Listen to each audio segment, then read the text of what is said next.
Straight lines.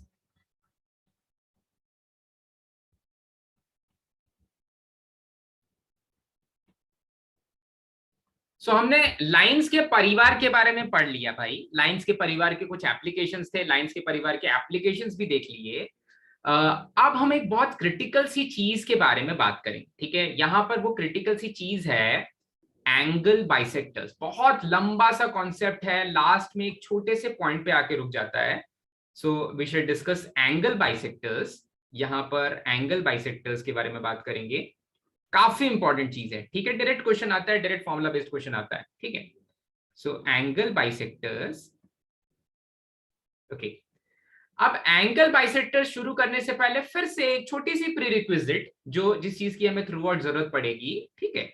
So that prerequisite is, ठीक है, दो चीजों की जरूरत पड़ेगी, ठीक है। तो जो दो चीजों की जरूरत पड़ रही है उनमें से एक चीज तो वही है, एक चीज तो वही है कि अगर मैं कभी किसी पॉइंट x1 y1 का डिस्टेंस निकालने की कोशिश करूं, किसी पॉइंट x1 y1 की डिस्टेंस निकालने की कोशिश करूं, भाई डिस्टेंस कहां से निकालने की कोशिश की जाए, ax plus by plus c is equal to 0, इससे डिस्टेंस निकालने की कोशिश की जाए, ठीक है। तो इससे जो डिस्टेंस होता है वो इस पॉइंट का डिस्टेंस, उसको अगर मैं d से डिनोट कर रहा हूं तो वो वाला डिस्टेंस हो जाता है। सुनान बोल दे तो वो डिस्टेंस क्या हो जाता है, a times of x1 plus b ax1 plus plus c b upon times root of of a y1 square plus b plus square. c, ठीक है। इसका मैग्नीट्यूड, बिकॉज डिस्टेंस हमेशा पॉजिटिव होता है, divided by square root of Upon root b a square square plus plus b square, ठीक है। तो ये एक प्रीरिक्विजिट है जो बहुत जरूरी है भाई, तो ये चीज आपको पता होनी चाहिए। अच्छा, एक और चीज जो इंपॉर्टेंट है, जो अभी हमने ऑलरेडी पढ़ ली है, वो वाली चीज भी छोटी सी चीज है, डिस्कस कर लेते हैं कि अगर दो पॉइंट्स मेरे लाइन के सेम साइड लाई कर रहे हैं और अगर दो पॉइंट्स मेरे लाइन के अपोजिट साइड लाई कर रहे हैं, ठीक है भाई, कबड्डी का मैच हो रहा है, और अगर दोनों पॉइंट्स मेरे लाइन के अपोजिट साइड लाई कर रहे हैं, तो let us take my line as ax plus by plus c is equal to 0 only. मैंने लाइन को ये ले लिया, और पॉइंट्स अगर मेरे अपोजिट साइड लाई कर रहे हैं, यहां पर है x1 y1 और दूसरा पॉइंट इधर है कहीं x2 y2, ठीक है। तो अगर पॉइंट्स मेरे लाइन के अपोजिट साइड लाई कर रहे हैं, तो अपोजिट से क्या याद आता है भाई, अपोजिट से साइन भी अपोजिट हो जाना चाहिए, ठीक है। So if the points are lying on the opposite side of my line, यहां से मैं बोलूंगा कि अगर ये पॉइंट्स मैं अपने लाइन के इक्वेशन में रख दूं, ये पॉइंट्स अगर मैं अपने लाइन के इक्वेशन में रख दूं, तो ये कुछ ऐसा बन जाएगा, a x1 plus b y1 plus c, okay, multiplied by, opposite side रख दिया तो multiplied by ax2 plus by2 plus c, इसका जो प्रोडक्ट हो जाएगा, इन दोनों का जो प्रोडक्ट आ जाएगा, वो क्या आ जाएगा आर्यन, बोल तो बेटा। इनका प्रोडक्ट पॉजिटिव आना चाहिए, नेगेटिव आना चाहिए, they are lying on the opposite side. Sir negative आना चाहिए, नेगेटिव आ जाना चाहिए, अपोजिट आना चाहिए, इन दोनों का साइन अपोजिट आना चाहिए, और इसकी वैल्यू, वेरी गुड, इसकी वैल्यू लेस देन 0 आ जानी चाहिए। और उसी का उल्टा, अगर if the lines are lying on the same side, if the lines are lying on the same, the points are lying on the same side, तो फिर पॉजिटिव आ जाना चाहिए। सेम साइड है तो सेम साइन है, सेम साइन है तो negative negative भी पॉजिटिव बन जाता है, पॉजिटिव पॉजिटिव भी पॉजिटिव बन जाता है, ठीक है। तो ये दोनों चीजें बहुत इंपॉर्टेंट है, ये दोनों चीजें काफी ज्यादा इंपॉर्टेंट है, ठीक है। अच्छा भाई, अब अब अब जब मैं अपनी लाइन के हाँ, ओके फाइन, ठीक है, फाइन। अब if I am having two lines, मेरे पास दो लाइंस हैं, we are having two straight lines, और ये एक स्ट्रेट लाइन और दूसरी स्ट्रेट लाइन कुछ ऐसे दिखती है, थोड़ा सा ऐसे बनाना है कि परपेंडिकुलर ना लगे एक दूसरे के, ठीक है। सो दूसरी स्ट्रेट लाइन कुछ ऐसे दिखती है, okay, let us name these two lines. क्योंकि लाइंस अलग अलग हैं, लाइंस को डिफाइन करने वाली चीजें अलग अलग होनी चाहिए, तो मैं लाइंस की उन पैरामीटर्स जो जनरल फॉर्म में है, उन पैरामीटर्स से लाइंस को डिफाइन कर रहा हूं, ठीक है भाई। तो मैंने पहली वाली लाइन को डिफाइन किया, a1x plus b1y plus c1 is equal to 0, ठीक है। और दूसरी वाली लाइन को डिफाइन किया मैंने, दूसरी वाली लाइन का नाम रखा मैंने a2x plus b2y plus c2 is equal to 0, ठीक है। अच्छा भाई, अब आपको एकदम अच्छे से दिख रहा होगा इन दोनों स्ट्रेट लाइंस के साथ, इन दोनों स्ट्रेट लाइंस के साथ आपको एक चीज तो जरूर दिख रही होगी भाई कि इन स्ट्रेट लाइंस के बाइसेक्टर्स होंगे। देखो तो ये जो जो दोनों स्ट्रेट लाइंस हैं, ये कौन कौन से एंगल्स, ये वाले एंगल की अगर मैं बात करूं एंटी क्लॉकवाइज सेंस में, ये वाला एंगल, ये वाला एंगल दोनों स्ट्रेट लाइन के बीच में, तो ये वाला एंगल एक्यूट होगा या ऑब्ट्यूज होगा भाई? एक्यूट। ऑब्ट्यूज। हाँ वो ऑब्ट्यूज दूसरा है। ये वाला एंगल ऑब्ट्यूज होगा और दूसरा वाला, अगर मैं ये वाले एंगल की बात करूं, उठ जा उठ जा उठ जा अथर, कोई बात नहीं, और ये वाला एंगल हो जाएगा एक्यूट। एक्यूट हो जाएगा। ठीक है, बहुत सही।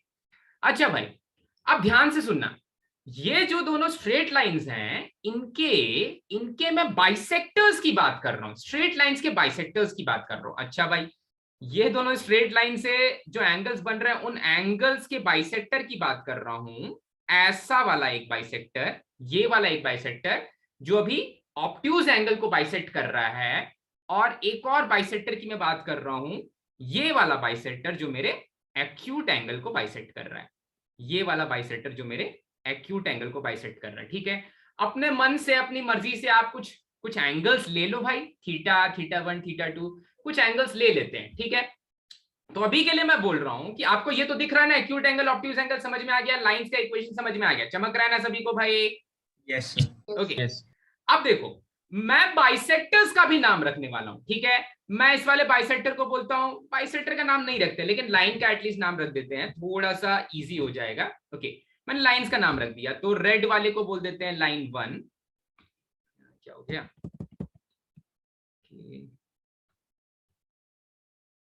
हाँ, इस वाले लाइन को बोल देते हैं L1, इस वाले लाइन को बोल देते हैं L2। ठीक है, सो L1 L2 के बीच में एक एक्यूट एंगल थीटा बन रहा था, L1 L2 के बीच में एक एक्यूट एंगल थीटा बन रहा था। So that acute angle theta, और because these two are the bisectors, ये वाला एक्यूट एंगल मैंने मान लिया थीटा, ये वाला एंगल मैंने मान लिया थीटा। अच्छा, तो दूसरा वाला एंगल भी थीटा होगा, जो बाइसेक्टेड एंगल है वो मैंने थीटा ले लिया, तो ये वाला एंगल भी थीटा ही होगा, ये वाला एंगल भी थीटा ही होगा।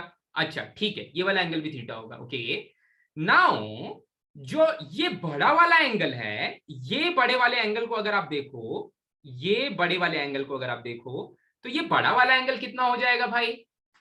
क्योंकि जो एंगल छोटा वाला एक्यूट एंगल है, एक्यूट एंगल के बाइसेक्टेड एंगल की बात नहीं कर रहा हूं, ठीक है, केवल एक्यूट एंगल की बात कर रहा हूं। तो acute angle will be theta plus theta. If the acute angle is theta plus theta, तो जो बचा हुआ एंगल है दैट इज 180 माइनस 2 थीटा। ये जो बड़ा वाला एंगल है that is 180 minus 2 theta. Clear है भैया?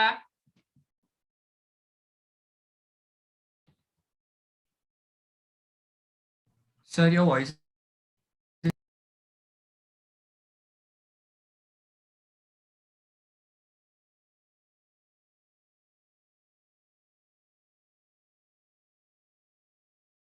ओके, फिर से आई एम रिपीटिंग, जो एक्यूट एंगल है, जो बाइसेक्टेड एंगल आ रहा है उसकी बात नहीं कर रहे हैं, जो पूरा पूरा एक्यूट एंगल है that was 2 times of theta, तो जो ऑब्ट्यूज एंगल हो जाएगा that will be 180 minus 2 times of theta. 180 minus 2 theta. हाँ, pi minus 2 times of theta या 180 माइनस 2 टाइम्स ऑफ थीटा, दोनों ही सही है। इनफैक्ट पाई माइनस थीटा बोलेंगे तो ज्यादा सही रहेगा। ठीक है, सो ओके, पाई माइनस 2 थीटा।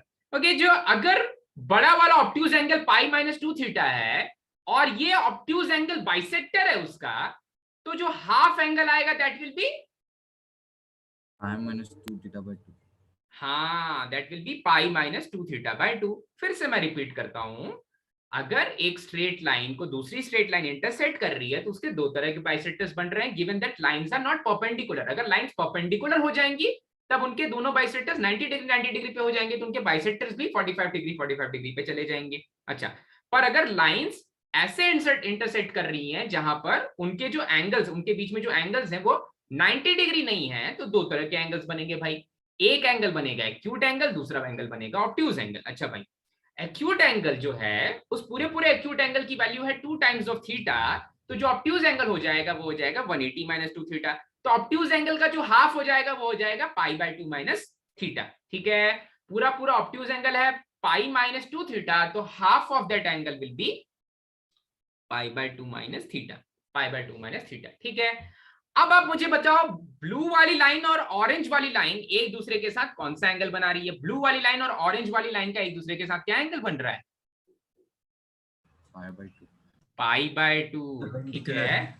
हाँ, सो bisectors of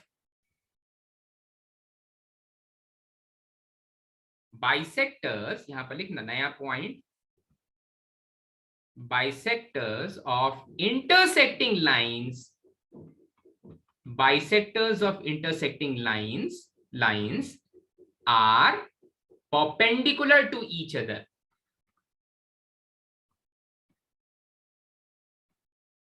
are perpendicular to each other, ठीक है। bisectors of intersecting lines are perpendicular to each other, ठीक है। अच्छा, ये तो एक पॉइंट हुआ, अभी ढेर सारे पॉइंट्स आने वाले हैं, ढेर सारे पॉइंट्स आने वाले हैं। तो एक चीज तो मुझे पता चल गई कि ठीक है भाई, बाइसेक्टर्स हैं तो वो परपेंडिकुलर हैं। क्या लाइंस का परपेंडिकुलर होना यहाँ इंपॉर्टेंट है? नहीं, उनके बाइसेक्टर्स परपेंडिकुलर होंगे, वो चीज एकदम पक्का पक्का ट्रू है, ठीक है। अच्छा भाई, एक और नई चीज जो यहीं पर मैं बताना चाहता हूं, इसी के साथ में ऐड कर लेना भाई। इसी के साथ में अगर मैं एक ऐसी लाइन ड्रॉ करूं, आयुष ध्यान से सुनना, अगर मैं एक ऐसी लाइन ड्रॉ कर रहा हूं जो दोनों लाइंस L1 और L2 के साथ सेम एंगल पे इंक्लाइंड है, ठीक है। ऐसी कोई लाइन ड्रॉ किया मैंने, ये वाली येलो वाली लाइन मान ले, ठीक है। मैंने एक ऐसी लाइन ड्रॉ की जो L1 और L2 के साथ सेम इंक्लिनेशन शेयर कर रही है, मतलब ये वाला एंगल और ये वाला एंगल बराबर है। आयुष, कौन कौन सा एंगल भाई? ये वाला एंगल आयुष और ये वाला एंगल बराबर है, ठीक है। So it is parallel to the blue line. हाँ, it is parallel to the blue line, ठीक है। अगर ये वाला एंगल और ये वाला एंगल बराबर है, देखो तो ये वाला एंगल को आप मान लो कुछ y, ये वाला एंगल भी y है, ठीक है, ये वाला एंगल भी y है, ठीक है। अच्छा, फिर से अल्टरनेट एंगल्स का बनेगा ना? हाँ बेटा, अल्टरनेट एंगल्स का बनेगा ना? हाँ, यहाँ पर ये अल्टरनेट एंगल्स बराबर ले लेंगे और ये करस्पॉन्डिंग एंगल्स बराबर ले लेंगे, ठीक है। तो theta is equals to y ले रहे हैं। अगर फिर से सुनना, मैंने एक लाइन L3 ले ली, और ये लाइन L3 जो है वो इक्वली इंक्लाइंड है दोनों ही लाइन से, L1 और L2 से, ठीक है। तो अगर कोई लाइन L3 इक्वली इंक्लाइंड है L1 और L2 के साथ में, तो फिर वो किसी ना किसी एक बाइसेक्टर के पैरेलल होगी, ठीक है। तो बहुत इंपॉर्टेंट चीज है, line equally inclined to L1 and L2 will be parallel to, मुझे नहीं पता वो एक्यूट एंगल, अरे दूसरी लाइन इधर भी तो ले सकता हूं, ऐसे भी तो ले सकता हूं ना, जो ऑब्ट्यूज एंगल के पैरेलल हो जाए, ठीक है। तो बस एक जनरलाइज रिजल्ट लिख रहा हूं कि यहां पर जनरलाइज रिजल्ट क्या है भाई? दूसरा जनरलाइज रिजल्ट की एनी लाइन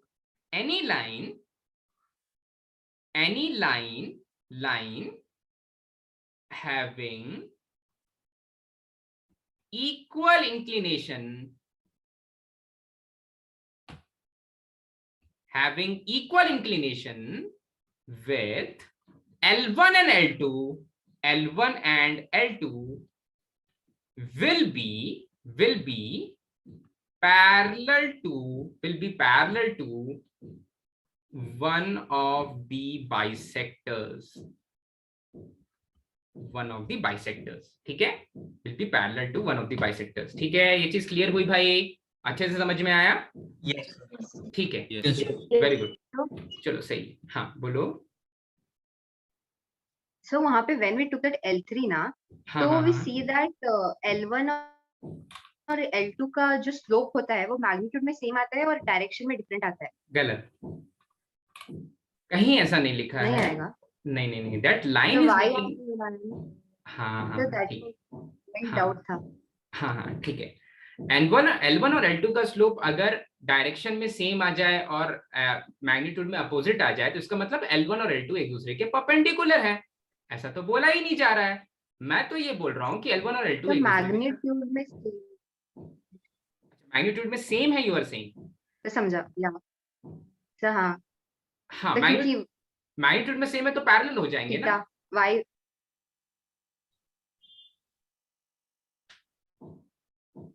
तो हाँ समझा। हाँ ठीक है, समझ गए ना पक्का? हाँ समझा। ओके, देखो मुझे ढेर सारे फिगर्स बनाने पड़ेंगे क्योंकि बहुत लंबा कॉन्सेप्ट है इनसे रिलेटेड, तो काफी देर तक ये चलने वाला है, ठीक है। सो मैं फिर से एक फिगर बनाता हूं। अब नए वाले फिगर में मैं क्या डिस्कस करने वाला हूं, नए वाले फिगर में मैं ये डिस्कस करने वाला हूं कि वो कौन सा बाइसेक्टर होगा जिसके पास आएंगे, जिसके पास ऑरिजिन लाई करेगा, ठीक है। वो कौन सा बाइसेक्टर होगा जिसके पास ऑरिजिन लाई करेगा। तो अब के लिए इस केस में मुझे कोऑर्डिनेट एक्सिस भी चाहिए होंगे, ठीक है। आपको इतना बस पता चला कि अभी वो जो बाइसेक्टर्स हैं वो एक दूसरे के परपेंडिकुलर होते हैं, और अगर कोई तीसरी लाइन इक्वल इंक्लिनेशन से इंटरसेक्ट कर रही है मेरी लाइन L1 और L2 को, तो वो एक किसी बाइसेक्टर के पैरेलल हो जाएगी, ठीक है। नेक्स्ट पॉइंट पे आ जाते हैं। अब देखो, अब फिर से मैंने ले लिया एक स्ट्रेट लाइन। डेलिबरेटली आप पैरेलल मत लेना, ठीक है, थोड़ा सा ऐसे फिगर स्केच करना कि वो पैरेलल नहीं दिख रहे हैं। Okay, so fine. तो मैंने अब दो स्ट्रेट लाइंस ली, कुछ ऐसी और एक दूसरी स्ट्रेट लाइन कुछ ऐसी, ठीक है। ये पैरेलल ना दिखें, ऐसा ले लूं मैं, हाँ ऐसा ले लेता हूँ, ठीक है। एक स्ट्रेट लाइन कुछ ऐसी, परपेंडिकुलर ना लगे, सो दूसरी स्ट्रेट लाइन कुछ ऐसी, ठीक है। इन स्ट्रेट लाइंस का मैं नाम दे देता हूँ, ठीक है। Let this straight line be L1 and this straight line be L2, this straight line be L2, ठीक है। This straight line be L2, ठीक है। चलो फाइन। अब देखो, हाँ, अब इनके जो बाइसेक्टर्स हैं वो भी एक बार मैं स्केच कर देता हूं भाई। एक बार इनके बाइसेक्टर्स भी स्केच कर दे रहे हैं। तो एक बाइसेक्टर कुछ ऐसा हो जाएगा, इसको मैं डॉटेड ले लेता हूं, ये वाला बाइसेक्टर को, थोड़ा पता चल जाए कि ये बाइसेक्टर ही है। सो एक बाइसेक्टर, ऑफ कोर्स ये इस केस में ऑब्ट्यूज एंगल बाइसेक्टर है, पर मैं तो एक जनरल केस ले रहा हूं। ये दिखने में लग रहा है ऑब्ट्यूज एंगल बाइसेक्टर है, पर ये कुछ भी हो सकता है दोनों में से, ठीक है। सो हाँ, एक एंगल बाइसेक्टर कुछ ऐसा हो गया, और दूसरा एंगल बाइसेक्टर, हाँ दूसरा एंगल बाइसेक्टर जो यहां पर दिखते हुए तो ऐसा लग रहा है कि एक्यूट एंगल बाइसेक्टर है, पर दोनों में से कुछ भी हो सकता है, अच्छा। सो हाँ ठीक है, ये एंगल बाइसेक्टर, ये वाला दूसरा वाला ऑब्ट्यूज एंगल बाइसेक्टर हो गया, सॉरी एक्यूट एंगल बाइसेक्टर हो गया। तो ये वाला ये डॉटेड में बना देते हैं, डिफरेंशिएट कर सकें कि रियल लाइंस कौन कौन सी है और उनके बाइसेक्टर्स कौन कौन से हैं। फाइन, तो ये हो जाएगा एक कौन सा angle bisector, acute angle bisector, दिखने में लग रहा है, ठीक है। अच्छा भाई, अब कंडीशन मैं निकालने वाला हूं कि वो कौन सा एंगल बाइसेक्टर है जिसके पास ऑरिजिन आने वाला है, पर उसके लिए पहले मुझे जरूरत पड़ेगी कि एंगल बाइसेक्टर का इक्वेशन क्या आने वाला है, एंगल बाइसेक्टर खुद क्या है, ठीक है। तो देखो यहां पर इंटरेस्टिंग सी चीज आती है। मैंने क्या किया, मैंने ले लिया कोई भी एक पॉइंट ले लिया। इन एंगल बाइसेक्टर्स में से किसी एक बाइसेक्टर के ऊपर मैंने कोई एक जनरल पॉइंट ले लिया। मैंने वो जनरल पॉइंट का नाम रखा H, K, ठीक है। H, K मैंने जनरल पॉइंट का नाम रखा। अच्छा भाई, इसी के साथ जो पहली वाली स्ट्रेट लाइन है L1, मैं L1 वाली स्ट्रेट लाइन को बोलता हूं कि इसका इक्वेशन है A1x plus B1y plus C1, और L2 वाली स्ट्रेट लाइन का इक्वेशन बोलता हूं A2x plus B2y plus C2। Equation है तो इज इक्वल्स टू 0 जरूर कर लेना, ठीक है।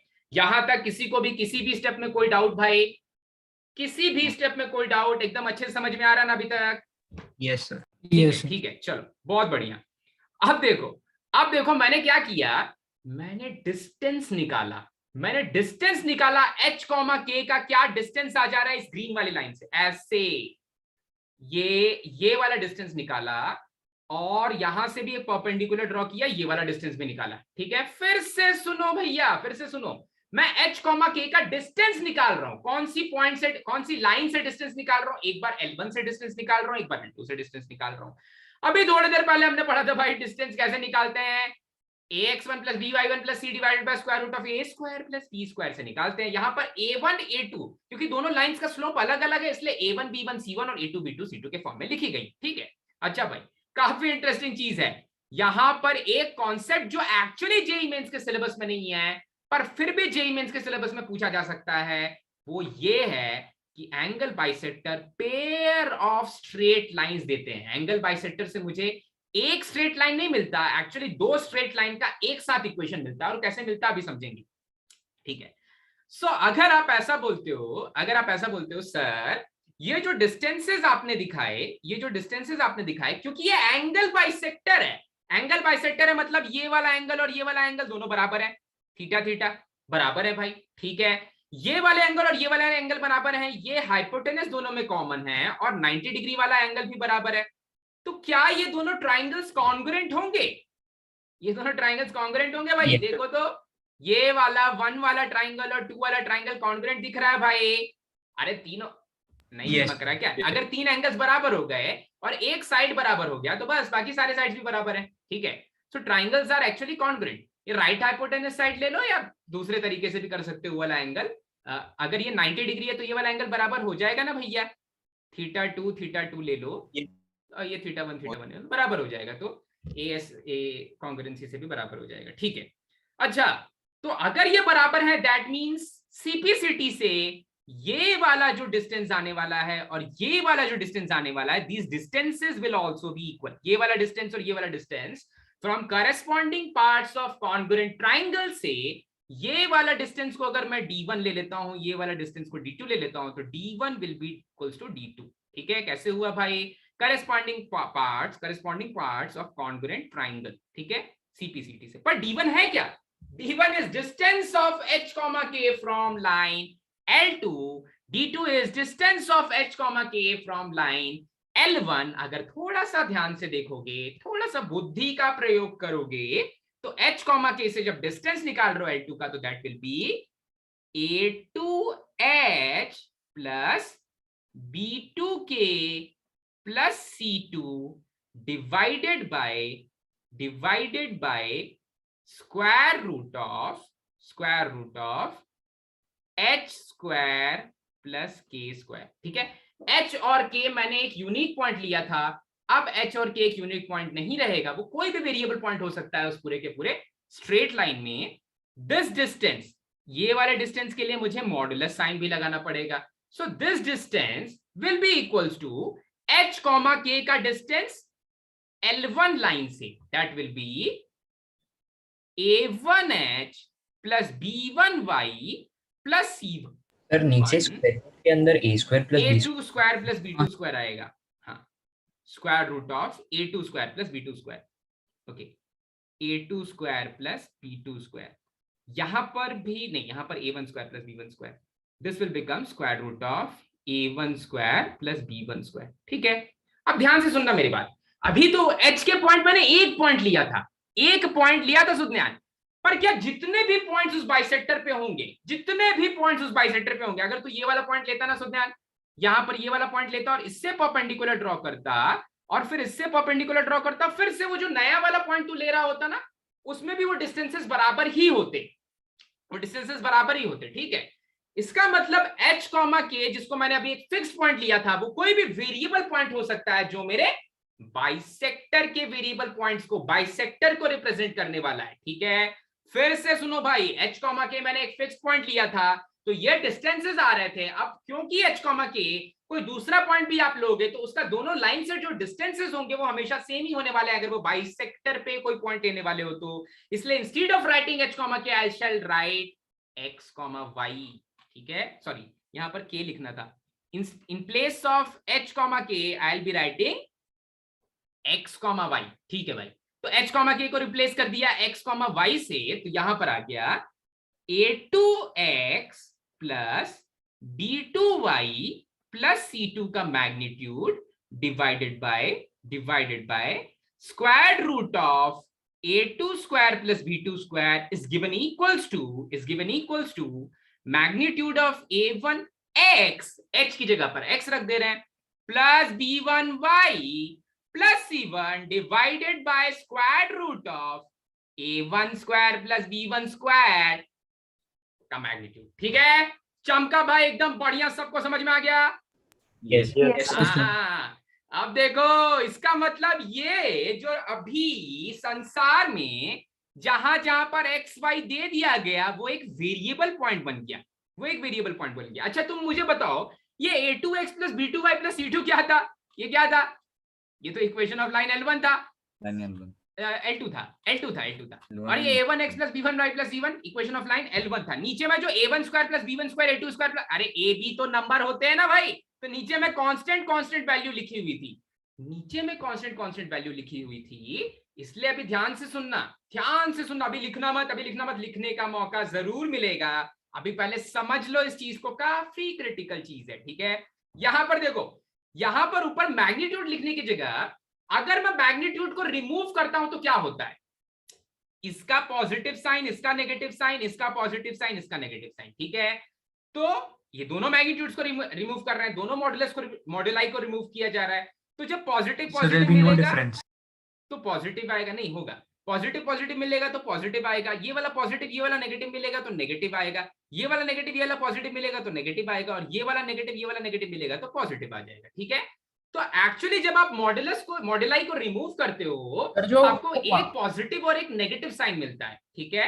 हाँ ऋषिकेश बोल। सर जो वो कोएफिशिएंट्स है वो इक्वल हो जाएंगे ना, x y? नहीं, कभी नहीं होंगे, c will be equal, नहीं होंगे ना। C1 और C2 लिखा हुआ है ना, वो दोनों स्ट्रेट लाइंस अलग अलग इंटरसेप्ट बना रही हैं। c2 by square root of a2 square plus b2 square equal होगा c1 by, नहीं, ऐसा कुछ नहीं होने वाला है, घबराओ मत, ठीक है। तो एक चीज अभी हमें समझ में ये आई कि जब मैं मॉडुलाई को हटाता हूं तो एक पॉजिटिव और एक नेगेटिव साइन आ जाता है। ऐसा नहीं कि पॉजिटिव नेगेटिव आता है, हाँ एक्चुअली पॉजिटिव नेगेटिव आता है, तो पर जब पॉजिटिव से मिलता है तो पॉजिटिव मिलता है, पॉजिटिव नेगेटिव से मिलता है तो नेगेटिव मिलता है, नेगेटिव वाला पॉजिटिव से मिलता है तब भी नेगेटिव मिलता है, और नेगेटिव वाला नेगेटिव से मिलता है तो पॉजिटिव मिल जाता है, ठीक है। तो एक पॉजिटिव एक नेगेटिव साइन। अब इसको थोड़ा सा रीअरेंज करके मैं ऐसा लिखता हूं, a1x plus b1y plus c1 divided by square root of a1 square plus b1 square will be equals to plus and minus, now plus and minus a2x plus b2y plus c2 divided by square root of a2 square plus b2 square। किसी step में, अभी ये वाले step में कोई doubt है क्या भाई? पूछ ले भैया। तो ये वाला स्टेप, हाँ देखो, तो ये मैंने ऐसा लिखा, modulus of x is equals to modulus of y, that means x is equals to plus minus y, यही वाली चीज लिखी गई है, ठीक है। x is equals to plus और माइनस y, बिकॉज इधर plus x is equals to plus y और plus x is equals to minus y और minus x is equals to minus y और minus x is equals to plus y। तो यहाँ से x is equals to y, यहाँ से x is equals to minus of y, यहाँ से x is equals to x is equals to y और यहाँ से x is equals to minus of y आ जाता है, वही वाली चीज लिखी गई है। तो एक पॉजिटिव एक नेगेटिव साइन मैंने डाल दिया, चमका क्या सुध्यान? हाँ सर, हाँ, इसको वैसा ट्रीट कर लो, इसको उस तरह से देख लो भाई, ठीक है। चलो भाई, अभी भी देखो परिवार, यहाँ पर एक परिवार छुपा हुआ है, आपको परिवार दिख रहा है नहीं, ये इंपॉर्टेंट है, वो परिवार कहाँ पर छुपा हुआ है भाई? ये a1x plus b1y plus c1 ये थोड़ा L1 जैसा दिखता है, ठीक है। डिवाइडेड बाय एक कांस्टेंट है, इस कांस्टेंट का नाम मैं k1 रख लेता हूं, चलेगा। Is equals to plus and minus, ये दूसरा वाला L2 जैसा दिखता है, नीचे में कांस्टेंट है, कांस्टेंट का नाम k2 रख लेते हैं, ठीक है।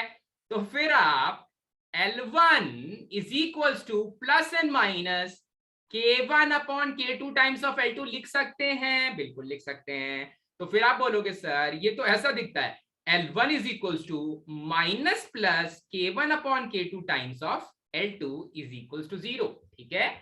अच्छा, ये k1 अपॉन k2 एक नया कांस्टेंट मान लेते हैं, so this implies that L1 is negative and positive of lambda times of L2 is equals to 0, which is the equation of family of straight lines passing through the point of intersection of L1 and L2, ठीक है। Family of straight, परिवार, line का परिवार जो L1 और L2 के point of intersection से पास कर रहा है। कोई, अरे भैया तो हम जानते ही थे कि जो बाइसेक्टर्स होते हैं वो भी एक्चुअली उन्हीं पॉइंट से पास करते हैं जहां पर L1 और L2 इंटरसेक्ट कर रहे हैं, ठीक है। तो कहीं ना कहीं जो एंगल बाइसेक्टर्स होते हैं मेरे, वो फैमिली ऑफ लाइन का ही एक पार्ट होते हैं। Angle bisectors are part of family. In fact उससे पहले आप ये बोलोगे कि ये जो इक्वेशन मिलने वाला है ये एक स्ट्रेट लाइन का इक्वेशन मिलने वाला है, ठीक है।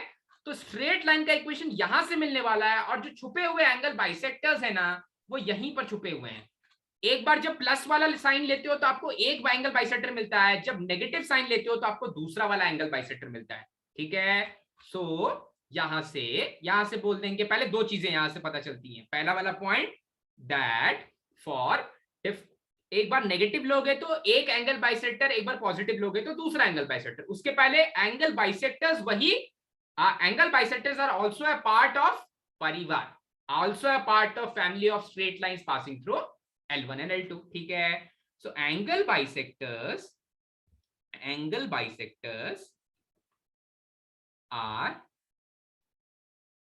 are belongs to the family of straight lines. Angle bisectors belong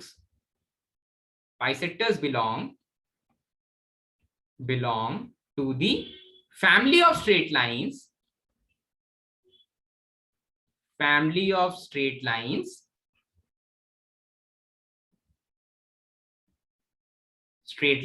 passing through the intersection of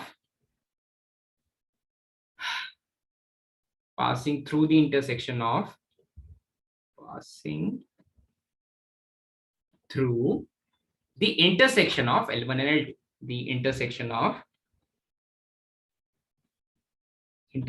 of L1 and L2। ठीक है, अच्छा भाई, इसके साथ ही एक जब मैं पॉजिटिव वाला साइन लूंगा और नेगेटिव वाला साइन लूंगा तो दो अलग अलग एंगल बाइसेक्टर्स मिलेंगे। ठीक है, उसी कंडीशन से, क्योंकि कंडीशन सेटिस्फाई रहेगी ना भाई, या तो आप पॉजिटिव साइन लो या तो नेगेटिव साइन लो, ये वाली कंडीशन की h, k का डिस्टेंस, किसी भी एक वेरिएबल पॉइंट का डिस्टेंस दोनों लाइन से सेम आने वाला है। तो अरे भैया वो h, k इधर भी ले सकते हो, वो h, k इधर भी डिस्टेंसेस बराबर हो सकते हैं। इसलिए एक बार अगर आप पॉजिटिव साइन लेते हो तो आपको या तो ऑब्ट्यूज एंगल बाइसेक्टर मिलता है या फिर एक्यूट एंगल बाइसेक्टर मिलता है, एंड वाइस वर्सा। पर कौन सा एक्यूट एंगल बाइसेक्टर है, कौन सा ऑब्ट्यूज एंगल बाइसेक्टर है, अभी हमें नहीं पता।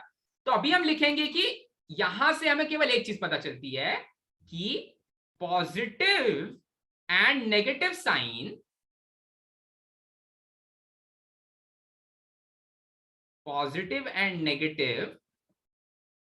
Science give the two different angle bisectors,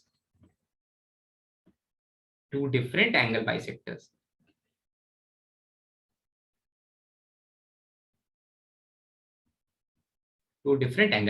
अच्छा भाई, ठीक है, सो यहां तक तो क्लियर हुआ भाई। दो अलग अलग मिलने वाले हैं, कौन सा वाला एंगल बाइसेक्टर है ये चीज अभी क्लियर नहीं है। ठीक है, चमका भाई?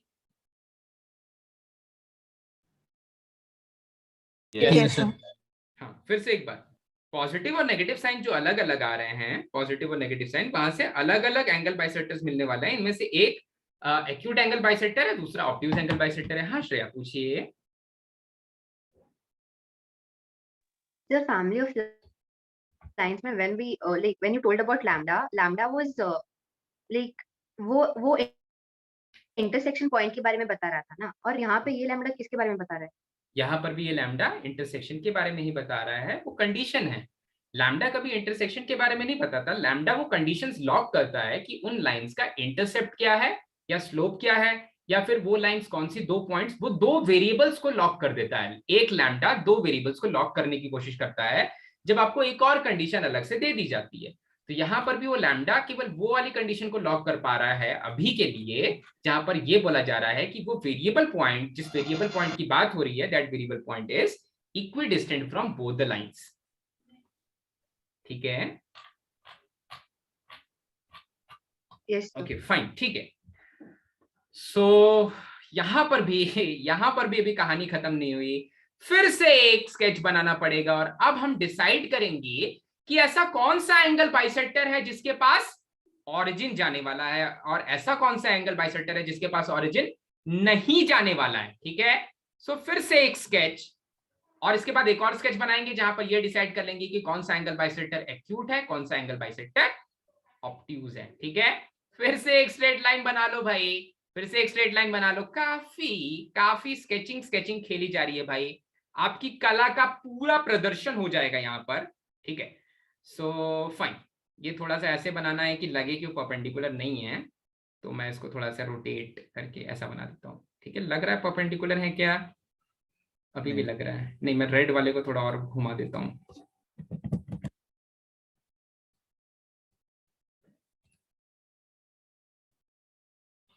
हाँ, तो बिल्कुल ही नहीं लग रहा है परपेंडिकुलर है। ठीक है, अब देखो फिर से आएंगे एंगल बाइसेक्टर्स, फिर से आएंगे एंगल बाइसेक्टर्स।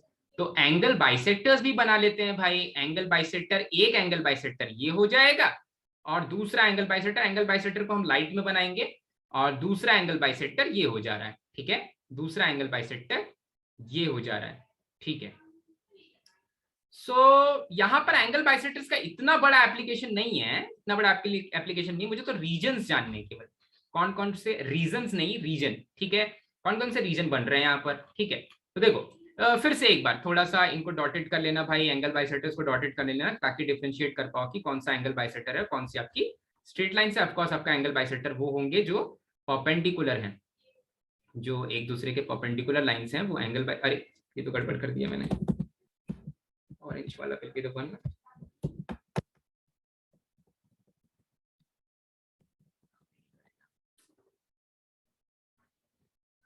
ठीक है,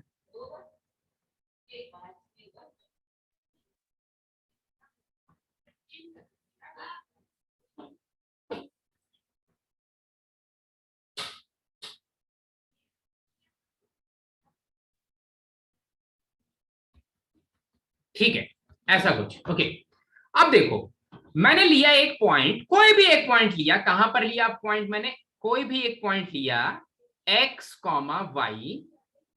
y, और यहां पर मैंने ये वाला पॉइंट लिया 0, 0 ऑरिजिन। ठीक है, दोनों लाइंस के इक्वेशन की बात करते हैं भाई। एक लाइन का इक्वेशन है ax plus by plus c is equals to 0, नहीं, a1x plus b1y plus c1 is equals to 0, और दूसरी लाइन का इक्वेशन अभी भी a2x plus b2y plus c2 is equals to 0। ठीक है, तो मुझे अब यहां पर कौन सी क्या चीज मैं फाइंड करने की कोशिश कर रहा हूं भाई। हमारा एम क्या है कि ऐसा कौन सा बाइसेक्टर है या कौन सा साइन ले लिया जाए सच दैट कि वो वाला बाइसेक्टर ऑरिजिन को कंटेन करे। ठीक है, क्योंकि जो ऑरिजिन है ना, या तो वो ये वाले, इनमें यहां पर 4 रीजन्स बन रहे हैं। ठीक है, यहां पर 4 रीजन्स बन रहे हैं, ये वाला रीजन 1, रीजन 2, रीजन 3 और रीजन 4, 4 रीजन्स बन रहे हैं। अच्छा, तो वो बाइसेक्टर जो रीजन 2 और रीजन 4 को कंटेन करता है, वही बाइसेक्टर एक्चुअली मेरे ऑरिजिन को भी कंटेन करता है, वही बाइसेक्टर मेरे ऑरिजिन को कंटेन करता है। ठीक है, अच्छा, उसका अपोजिट वो बाइसेक्टर जो रीजन 1 और रीजन 3 से पास कर रहा है, वही बाइसेक्टर ऑरिजिन को कंटेन नहीं करता। ठीक है, तो यहां पर जो हेडिंग डाल लो आप, वो डाल लो बाइसेक्टर्स कंटेनिंग द ऑरिजिन। ठीक है, bisectors containing the origin,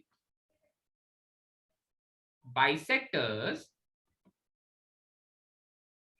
containing the origin, bisectors containing the origin. ठीक है, चमका भाई, समझ में आ गया क्या निकालने वाला है? वो वाला बाइसेक्टर जिसके पास ऑरिजिन जाने वाला है भाई, शादी करानी है दोनों की। वो बाइसेक्टर या वो रीजन जिस रीजन से एंगल बाइसेक्टर पास कर रहा है, वो रीजन में ऑरिजिन आ जाना चाहिए। ठीक है, अच्छा भाई, तो देखो ये वाले केस की बात करते हैं, अगर मैंने ऑरेंज वाले बाइसेक्टर के ऊपर कोई एक पॉइंट ले लिया x, y, ऑरेंज वाले बाइसेक्टर के ऊपर कोई एक पॉइंट ले लिया x, y, तो फिर और मेरी स्ट्रेट लाइंस के इक्वेशंस हैं, थोड़ा सा स्पेस लेकर के, equations to my straight line, मेरी स्ट्रेट लाइन के जो इक्वेशंस हैं वो हैं a1x plus b1y plus c1 is equals to 0, और a2x plus b2y plus c2 is equals to 0।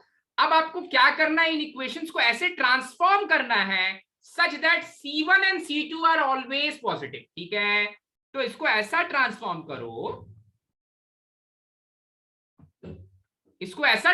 करो, कि ये अभी भी, अरे जनरल केस ही लिख रहा हूं, सो मैंने लिखा है a1x plus b1y plus c1 is equals to 0, और अभी भी वही चीज लिख रहा हूं, a2x plus b2y plus c2 is equals to 0। इसको कुछ ऐसा ट्रांसफॉर्म किया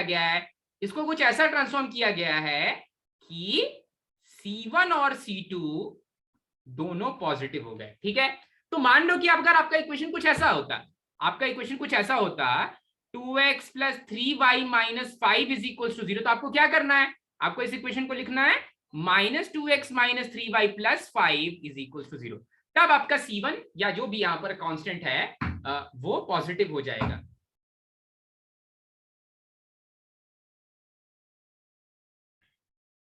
C1 और C2 पॉजिटिव हो चुके हैं। C1 और C2 अगर पॉजिटिव हो चुके हैं तो अब थोड़ा ध्यान से अभी देखो, अभी उसका काम हो गया, वो डिस्टेंस फॉर्मूले वाली चीज का काम हो गया। अब जो दूसरी वाली चीज काफी हफ्तों पहले हमने पढ़ी थी कि अगर 2 पॉइंट्स मेरे स्ट्रेट लाइन के अपोजिट साइड लाई कर रहे हैं, 2 पॉइंट्स मेरे स्ट्रेट लाइन के अपोजिट साइड लाई कर रहे हैं, तब फिर उनका जो प्रोडक्ट होता है अपोजिट साइड के लिए अपोजिट हो जाता है। ठीक है, तो अभी देखो मैं एक केस लेता हूं जो जहां पर x, y, मैं अपने लाइंस को x, y तो मेरे किसी एंगल बाइसेक्टर पे लाई कर रहा है, x, y मेरे किसी एंगल बाइसेक्टर पे लाई कर रहा है। तो अगर मैं x, y और 0, 0 की बात करूं, अभी के केस में x, y और 0, 0 की बात करें तो क्या वो रेड वाली लाइन के सेम साइड लाई कर रहे हैं?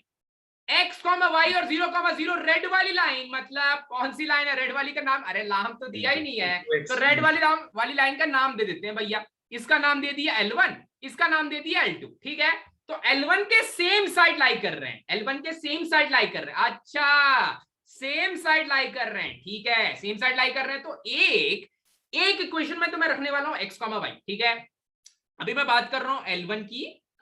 फॉर L1 लाइन के लिए x, y और 0, 0 मेरी लाइन L1 के सेम साइड लाई कर रहा है। अच्छा ठीक है, इसका मतलब a1x + b1y + c1 multiplied by 0x + 0y + c2, ऐसा कुछ टर्म आने वाला है, और because they are lying on the same side this value is gonna be greater than 0। ठीक है, मैंने यहां पर क्या किया भाई, चमका गया पार, तेरे को चमक गया क्या? Yes sir. x, y एक में रखा, 0, 0 दूसरे वाले में रख दिया, और क्योंकि सेम साइड में लाई कर रहे हैं तो ग्रेटर देन 0 ले लिया। इसका मतलब मुझे पता चला कि a1x + b1y + c1 multiplied by c2 will be greater than 0।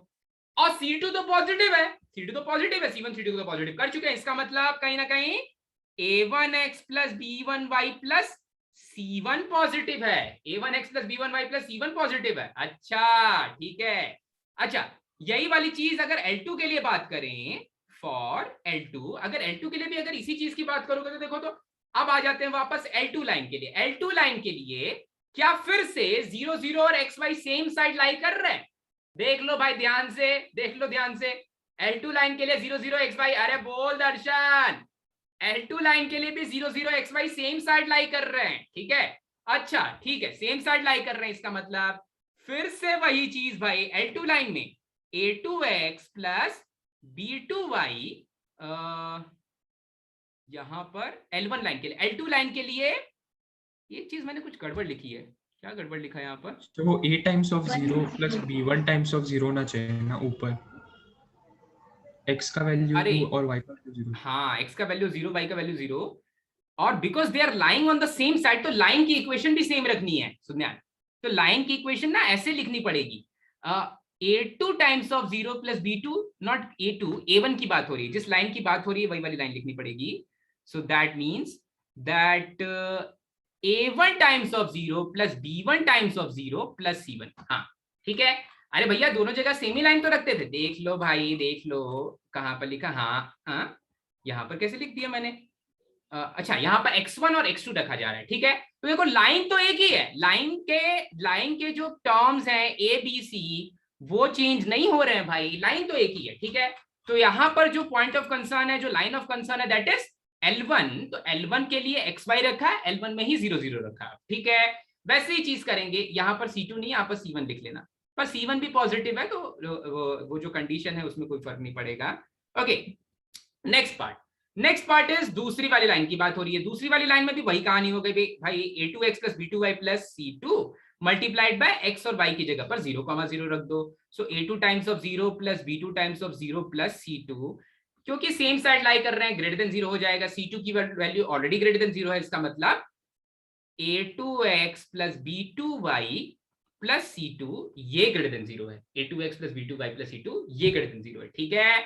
अच्छा, सो a1x plus b1y plus c1 भी ग्रेटर देन 0 है और a2x plus b2y plus c2 भी ग्रेटर देन 0 है, ठीक है। तो अगर ऑरिजिन और xy सेम साइड लाई करने वाले हैं मेरी लाइन के, तब क्या होगा, तब वो वाले फॉर्मूले में, ये वाले फॉर्मूले में देखा जाए तो a1x प्लस b1y प्लस इस मॉडुलस को जब आप सॉल्व करके नीचे लेके आ रहे हो, RHS के मॉडुलस को भी जब आप सॉल्व करके नीचे लेके आ रहे हो, तो इस केस में क्या हो रहा है कि a2x plus b2y plus c2 भी पॉजिटिव हो जा रहा है और a1x plus b1y plus c1 भी पॉजिटिव हो जा रहा है। तो इस केस में वो वाला बाइसेक्टर जिसके पास ऑरिजिन जाने वाला है वो पॉजिटिव साइन से मिलेगा, वो पॉजिटिव साइन से मिलेगा, क्योंकि दोनों पॉजिटिव में ही ओपन हो रहे हैं, दोनों मॉडुलस पॉजिटिव में ही ओपन हो रहे हैं, इसलिए वो बाइसेक्टर जिसके पास ऑरिजिन जाने वाला है वो पॉजिटिव साइन के साथ मिल जाएगा, ठीक है। किसी को कोई डाउट इसमें भाई नहीं समझ में आया, फिर से पूछो, हाथी पाल लो लेकिन डाउट मत पालना भैया। सर वो समझा नहीं, मतलब वो पॉजिटिव साइन हाँ किसके पास आता है इस तरह की? हाँ, ठीक है। सो आप यहाँ पर ये देखो तो a1x plus b1y plus c1 greater than 0 और a2x plus b2y plus c2 greater than 0 आ गया। तो जब आप इस मॉडुलस को ओपन करोगे अथर, ये a2x plus b2y plus c2 के मॉडुलस को ओपन करोगे तो कैसे ओपन होगा, पॉजिटिव साइन के साथ ओपन होगा, क्योंकि वो ग्रेटर देन 0 हो जा रहा है। जब आप a1x plus b1y plus c1 के मॉडुलस को ओपन करोगे तो उसको भी पॉजिटिव साइन के साथ ओपन करोगे, क्योंकि वो भी ग्रेटर देन 0 हो जा रहा है। और अगर दोनों को पॉजिटिव साइन के साथ ओपन कर रहे हैं तो नेगेटिव वाली चीज कभी बन ही नहीं रही है, इसलिए वो बाइसेक्टर जिसके पास ऑरिजिन जाता है वो पॉजिटिव साइन के साथ ओपन होता है, ठीक है। अच्छा, पॉजिटिव साइन के साथ ओपन तो होता है, पॉजिटिव साइन के साथ ओपन तो होता है। क्या होगा अगर ये पॉइंट x, y दूसरे साइड लाई करने लग जाए, ठीक है। थोड़ा सा चेंज करते हैं, तो रीजन 2 की बात की जाए तो ऑरिजिन अगर रीजन 2 में लाई कर रहा है तो ये कंडीशन आनी चाहिए। ऑरिजिन अगर रीजन 2 में लाई कर रहा है तो ये कंडीशन आनी चाहिए, मतलब ऑरेंज वाले बाइसेक्टर का हाफ पार्ट, ऑरेंज वाले बाइसेक्टर का जो हाफ पार्ट है उसमें तो पक्का ऑरिजिन लाई कर रहा है, उसकी कंडीशन ये हो जाएगी, ठीक है। अच्छा भाई, नेक्स्ट केस देखते हैं भाई। यहीं पर अगर मैं इस वाले x, y को दूसरे तरफ ले लूं, इस वाले x, y को अगर मैं दूसरे तरफ ले लूं, ठीक है, अब देखो क्या हो जाएगा। अब अगर आप ऑरिजिन ध्यान से देखो 0 0 की बात करें और रेड वाली लाइन को देखो, x, y को देखो, जो दूसरे वाले केस में लिया जा रहा है। यहां पर केस 1 था भाई, यहां पर केस 2 में जब x, y और 0, 0 को आप देखते हो, अनीशा अगर तू x, y और 0, 0 को देख रही है अभी और रेड वाली लाइन को देख रही है, तो बता दो ये दोनों अपोजिट हैं रेड वाली लाइन के या एक ही तरफ हैं?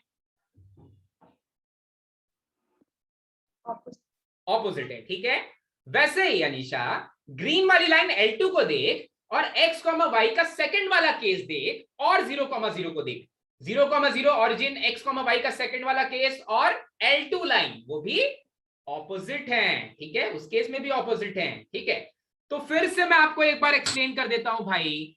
पहले वाले केस में मैंने क्या लिया था, x, y और 0, 0 सेम साइड में थे, रेड वाली लाइन के लिए भी और ग्रीन वाली लाइन के लिए भी, दोनों सेम साइड में थे, ठीक है। दूसरे वाले केस में ये वाला 0, 0 और ये वाला x, y रेड लाइन के भी अपोजिट है और ग्रीन लाइन के भी अपोजिट है। अगर ये रेड लाइन के भी अपोजिट है और ग्रीन लाइन के भी अपोजिट है तो दूसरे वाले केस में भी मैं कुछ ऐसा ही लिखने वाला हूं कहानी, ठीक है। फॉर L1, दूसरे वाले केस में मैं कहानी क्या लिखूंगा L1 के लिए, क्योंकि अपोजिट साइड लाई कर रहे हैं, L1 की बात हो रही है।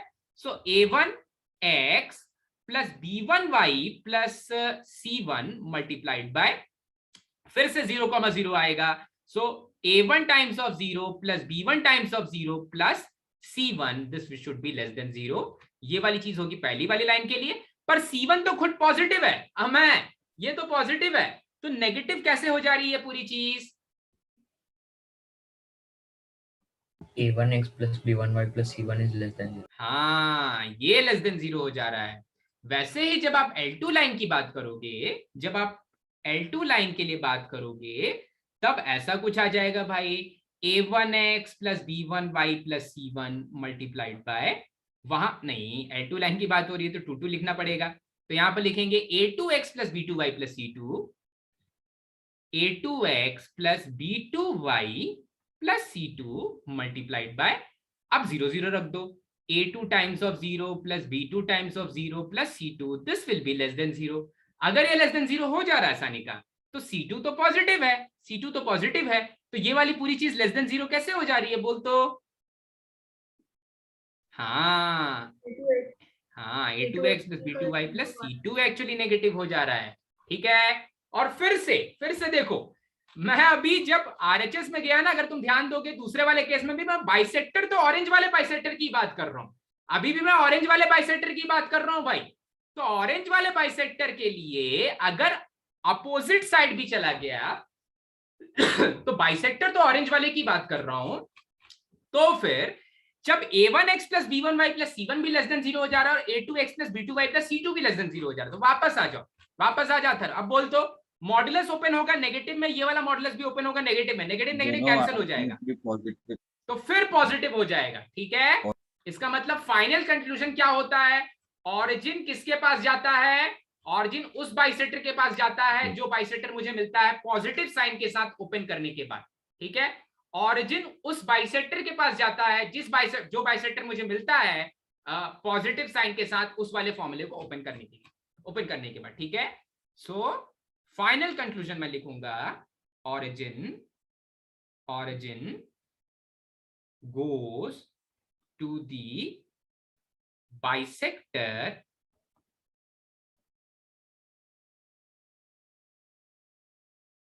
फाउंड बाय ओपनिंग, किस चीज को ओपन किया भाई? a1x plus b1y plus c1 divided by square root of a1 square plus b1 square, plus sign के साथ ओपन किया गया a2x प्लस b2y प्लस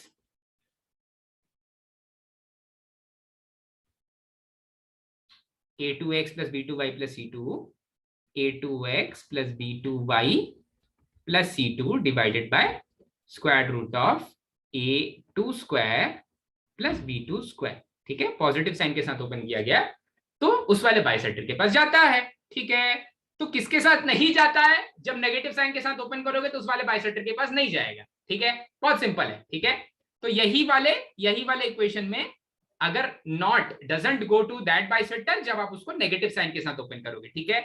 लिख लेते हैं उसको भी, चलो। ऑरिजिन डजंट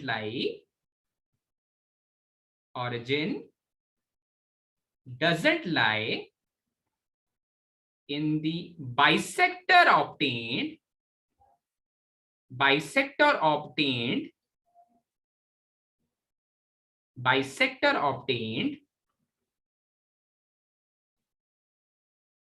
opening किस चीज में ओपन कर रहे हैं फिर से भाई? a1x plus b1y plus c1 divided by square root of a1 square plus b1 square is equals to negative sign के साथ a2x plus b2y plus c2 divided by square root of a2 square plus b2 square. अब इसमें की एक critical point है जो बहुत बार बच्चे गड़बड़ कर देते हैं, वो यहां पर मैं फिर से लिख दे रहा हूं। दोनों ही केसेस में हमने c1 और c2 को पॉजिटिव कर दिया है, c1, c2 को हमने पॉजिटिव कर रखा है, ठीक है। क्रिटिकल पॉइंट है भाई, कहीं एग्जाम में गलत मत कर देना, तो याद रखना c1, c2 को हमने पॉजिटिव करके रखा है भाई, ठीक है। ओके, एक सेकेंड।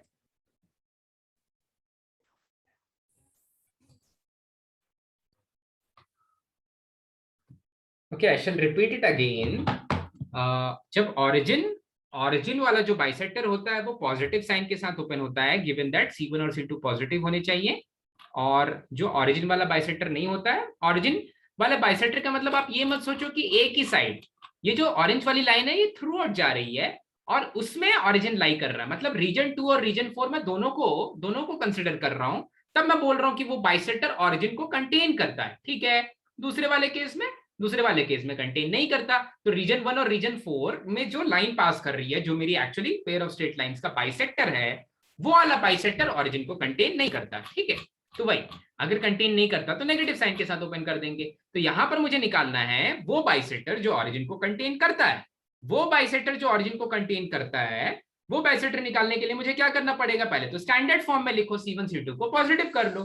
तो आप लिखोगे इसको 5x + 12y + 9 = 0 और -4x - 3y + 6 = 0। स्टैंडर्ड फॉर्म में लिख लिया। उसके बाद C1 और C2 को पॉजिटिव कर लिया, उसके बाद पॉजिटिव साइन के साथ ओपन कर दो।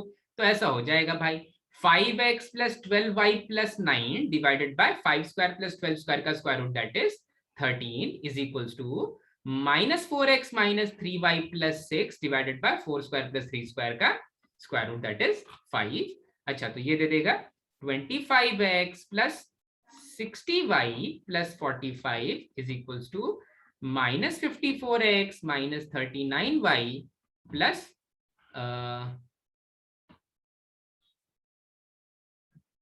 78। 13 है ना, 78। ठीक है, थोड़ा सा और रिजॉल्व कर लेते हैं। कहां पर?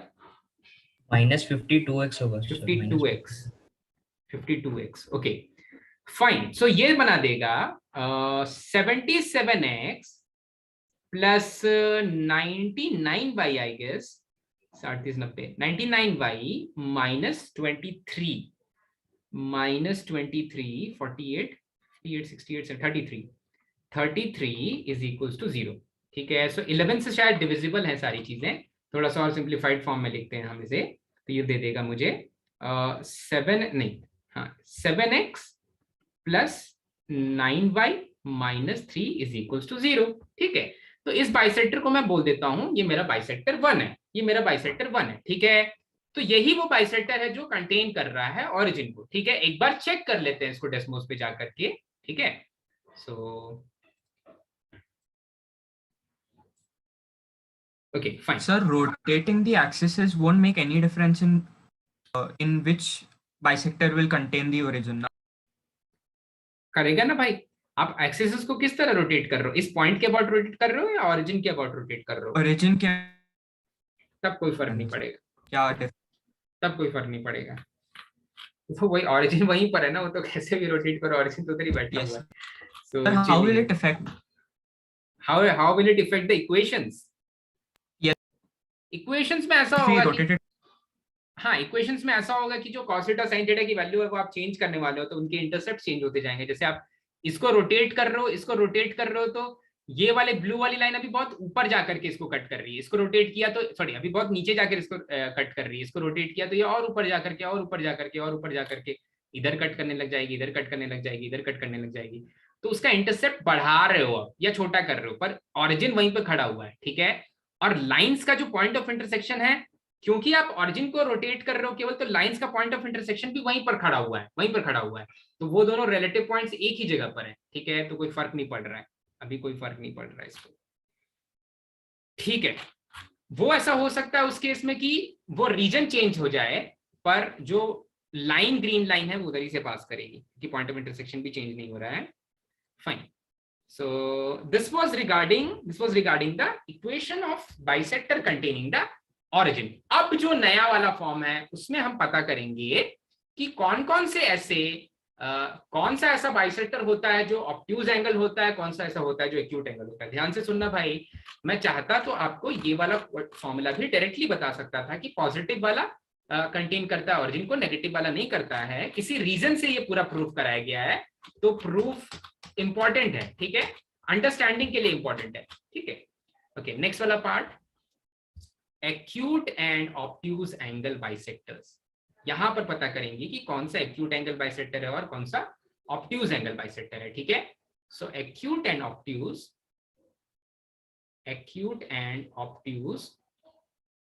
Angle bisectors.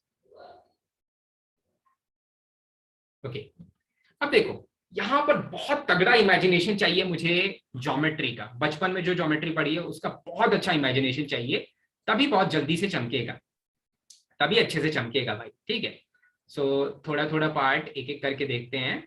इसका भी प्रूफ बहुत इंपॉर्टेंट नहीं है, इसका जो लास्ट में मैं ट्रिक पढ़ाऊंगा वो इंपॉर्टेंट है, पर डेलिबरेटली मैं प्रूफ करा रहा हूं कि समझ में आ जाए कि कहां से ये कंडीशंस आ रही हैं, ठीक है।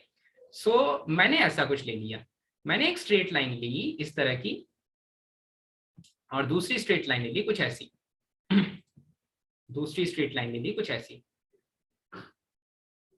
ठीक है। सो इन स्ट्रेट लाइंस के बीच में कुछ तो एंगल आ रहा है, एक एंगल एक्यूट है, दूसरा एंगल ऑब्ट्यूज है। सो जो एक्यूट एंगल है उस एक्यूट एंगल को मैं बोलता हूं ये वाला एंगल ऑब्ट्यूज है और ये वाला एंगल है एक्यूट। तो ये जब एक्यूट हम वो एंगल है, परपेंडिकुलर ड्रॉ करते हैं ना, तब हाँ, वो हाँ, क्वाड्रिलेटरल में एक ऑब्ट्यूज एंगल रहेगा, तो then it will be acute angle of that bisector. हाँ, वो हाँ, quadrilateral में if there are no obtuse angles, then it is that obtuse angle of bisector. Okay, हाँ सही बोल रहे हो आप।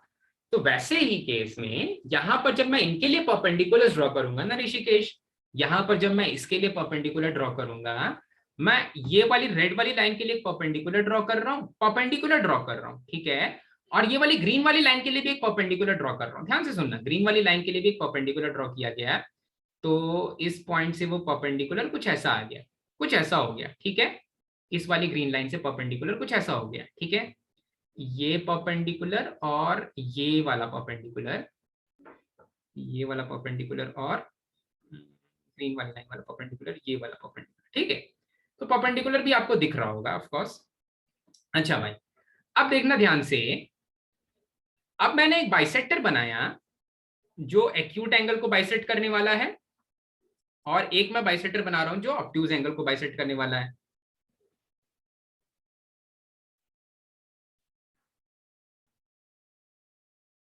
ठीक है, बाइसेक्टर्स को मैं फिर से डॉटेड फॉर्म में ले लेता हूं, जिससे कि हम डिफरेंशिएट कर सकें कि कौन सी लाइन है एक्चुअल और कौन सा उसका बाइसेक्टर है। और वो परपेंडिकुलर्स आपको दिख रहे हैं कि मैंने उसको थोड़ा सा रफली बनाया है, तो वो परपेंडिकुलर्स आपको वैसे ही चमक रहे हैं, ठीक है। ये है मेरा एक्यूट एंगल बाइसेक्टर और ये है मेरा ऑब्ट्यूज एंगल बाइसेक्टर, ठीक है, फाइन, ठीक है।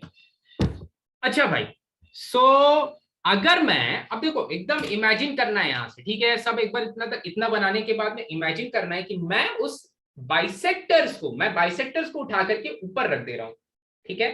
मैं बाइसेक्टर्स को वैसे ही उठा करके ऊपर रख दे रहा हूं, मैंने कुछ एक्सेसेस वगैरह कुछ नहीं चेंज किया, मैंने केवल बाइसेक्टर उठाया, ऐसे बाइसेक्टर्स थे, इनको उठा करके उस पॉइंट पे रखने वाला हूं जिस पॉइंट पर उनके परपेंडिकुलर्स मीट कर रहे हैं जाकर, ठीक है। इनको उठा के उधर रखने वाला हूं जहां पर इनके परपेंडिकुलर्स मीट कर रहे हैं, ठीक है। तो देखो जहां पर परपेंडिकुलर्स मीट कर रहे हैं वहां आपको साफ साफ दिख रहा होगा कि अगर ये बाइसेक्टर सब कुछ ऐसे आ जाएंगे, ये वाला ऑरेंज वाला और ये वाला ग्रीन वाला, अगर बाइसेक्टर्स ऐसे आ जाएंगे तो परपेंडिकुलर्स के लिए बाइसेक्टर देखो, जो पहले ऑब्ट्यूज एंगल बाइसेक्टर का बाइसेक्टर था वो अब परपेंडिकुलर के एक्यूट एंगल बाइसेक्टर का बाइसेक्टर बन गया है, और जो पहले एक्यूट एंगल बाइसेक्टर का बाइसेक्टर था वो अब मेरे परपेंडिकुलर के ऑब्ट्यूज एंगल बाइसेक्टर का बाइसेक्टर बन गया है। क्लियर है? चमका? फिर से रिपीट करूं क्या? चमका क्या? उठा के रख दिया। पहले जो मेरी मेन लाइंस के लिए ऑब्ट्यूज एंगल बाइसेक्टर था, लाइट ग्रीन वाला मेन वाली लाइन के लिए ऑब्ट्यूज एंगल का बाइसेक्टर था, ऊपर लेके चला गया। अरे ये देखो ना भाई, ये देखो ये वाला एंगल थोड़ा सा बड़ा, अरे थोड़ा कला का प्रदर्शन हुआ है बस, ठीक है। तो जो पहले मेरी ओरिजिनल लाइन का ऑब्ट्यूज एंगल बाइसेक्टर था, अब वो मेरी जो परपेंडिकुलर्स है उनका एक्यूट एंगल बाइसेक्टर जैसा बन जाए, इनफैक्ट बाइसेक्टर ही होगा, ठीक है, एक्यूट एंगल बाइसेक्टर ही होगा। और जो पहले एक्यूट एंगल पे जा रहा था अब वो बड़े वाले एंगल पे जा रहा है, ऑरेंज वाला बड़े वाले एंगल पे जा रहा है। क्लियर है? अच्छे से एकदम मस्त क्लियर हो गया। चल ठीक है, यस सर। अब देखो मैं अपनी लाइन का इक्वेशन कैसे लिखता हूं। हाँ एक सेकंड, मैं इसको थोड़ा सा इरेज कर देता हूँ, नीचे वाले का कोई काम नहीं है तो स्पेस बन जाएगा। हाँ जल्दी से बना लो भाई, अगर हो सके तो ब्लू ब्लैक पेन, कुछ पेंसिल वेंसिल यूज करना अच्छे से समझ में आ जाए, ठीक है। फिर से मैं बता रहा हूँ, इसका प्रूफ इतना इंपॉर्टेंट नहीं है, इसका प्रूफ आई फील की कहीं नहीं दिया है, ठीक है। So even if they have given in books तो वो ठीक से नहीं दिया हुआ है, तो अच्छे से बना लो, कभी काम आ जाएगा क्या पता। ओके सो ठीक है भाई, ठीक है, अब आएगा मजा।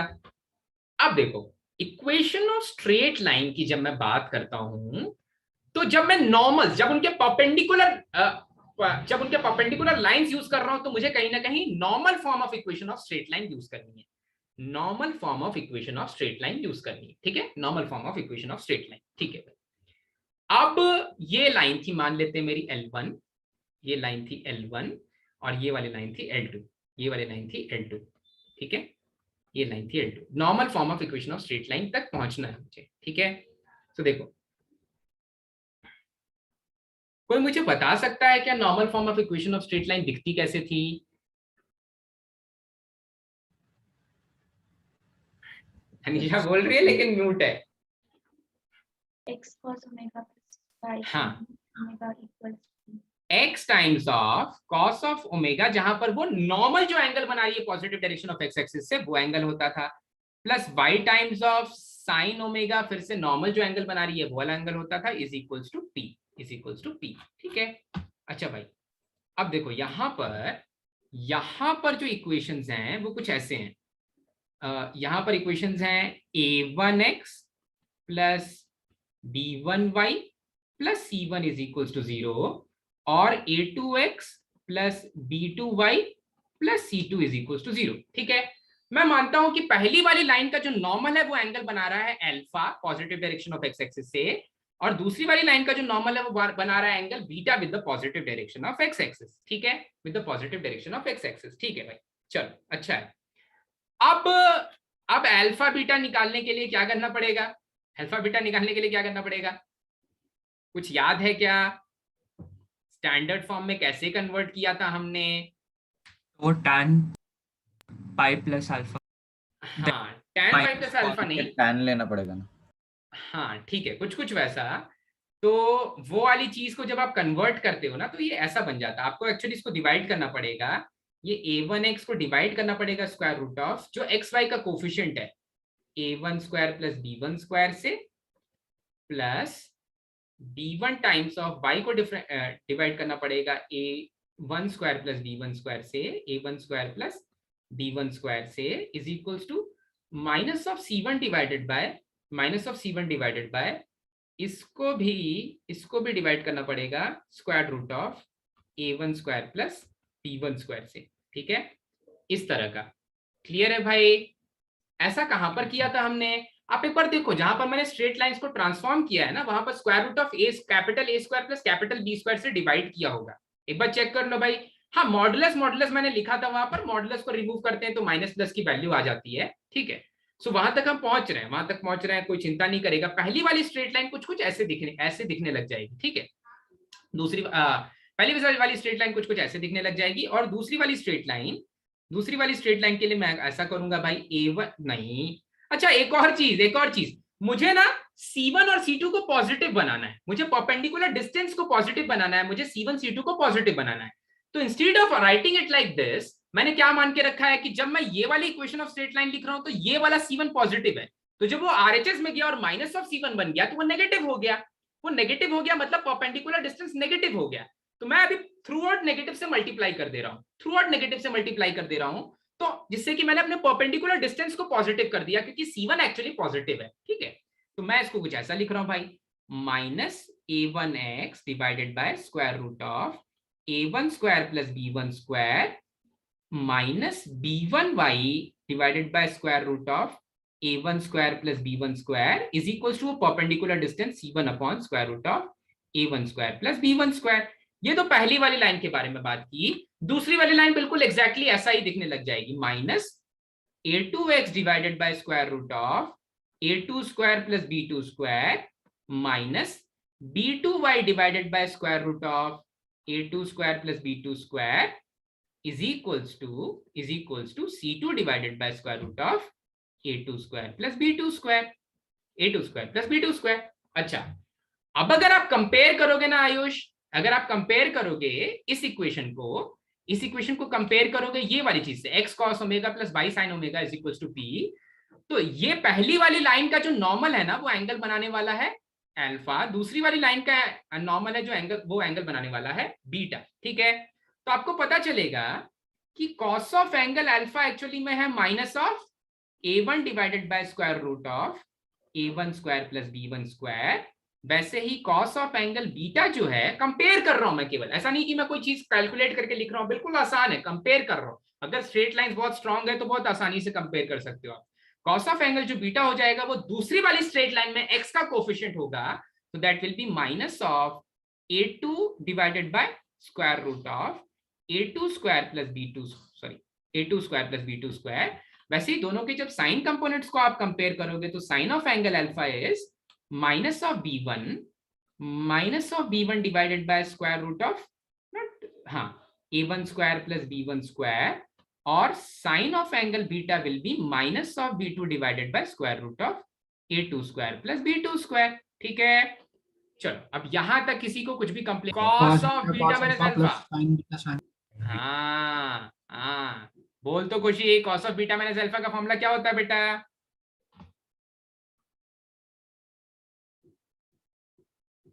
Very good, cos A cos B plus sign A sine B, sign A sine B. ठीक है, और ये वाली चीज पॉजिटिव हो जानी चाहिए अगर कोई एक्यूट एंगल आने वाला है, अगर बीटा माइनस अल्फा एक एक्यूट एंगल है तो। अब देखो cos beta cos alpha minus sign beta sine alpha क्या देने वाला है? Cos beta cos of alpha will give me a1 a2, sign beta sine of alpha will give me b1 b2, और दोनों के ही डिनोमिनेटर में क्या आ जाएगा? Square root of a1 square b plus b1 square multiplied by square root of a2 square plus b2 square. Clear है? देखो तो मल्टीप्लाई किया, नेगेटिव नेगेटिव पॉजिटिव हो गया, b1 b2 का भी नेगेटिव नेगेटिव पॉजिटिव हो गया, फिर बीच में पॉजिटिव साइन डाल दिया, दिस इज ग्रेटर देन 0। नीचे वाला क्या है? स्क्वायर रूट है, स्क्वायर रूट हमेशा पॉजिटिव होता है, तो इसका मतलब a1 a2 plus b1 b2 greater than 0 आ जाने चाहिए। फिर से सुनो, अल्फा बीटा नॉर्मल के बीच के एंगल है। अल्फा बीटा अगर नॉर्मल के बीच के एंगल है तो नॉर्मल के बीच के एंगल अगर एक्यूट आने वाले हैं तो फिर cos beta cos alpha plus sign beta sine alpha greater than 0 आना चाहिए भाई, क्योंकि एक्यूट एंगल का कॉस होता है पॉजिटिव, इसलिए a1 a2 plus b1 b2 divided bye ये वाली चीज पॉजिटिव आनी चाहिए, पर डिनोमिनेटर ऑलरेडी पॉजिटिव है, तो कंडीशन क्या हो जाएगी भाई? a1 a2 plus b1 b2 greater than 0 when the angle between the normals is an acute angle। और अगर नॉर्मल के बीच में एक्यूट एंगल आ रहा है, इसका मतलब लाइंस के बीच में कैसा एक एंगल है?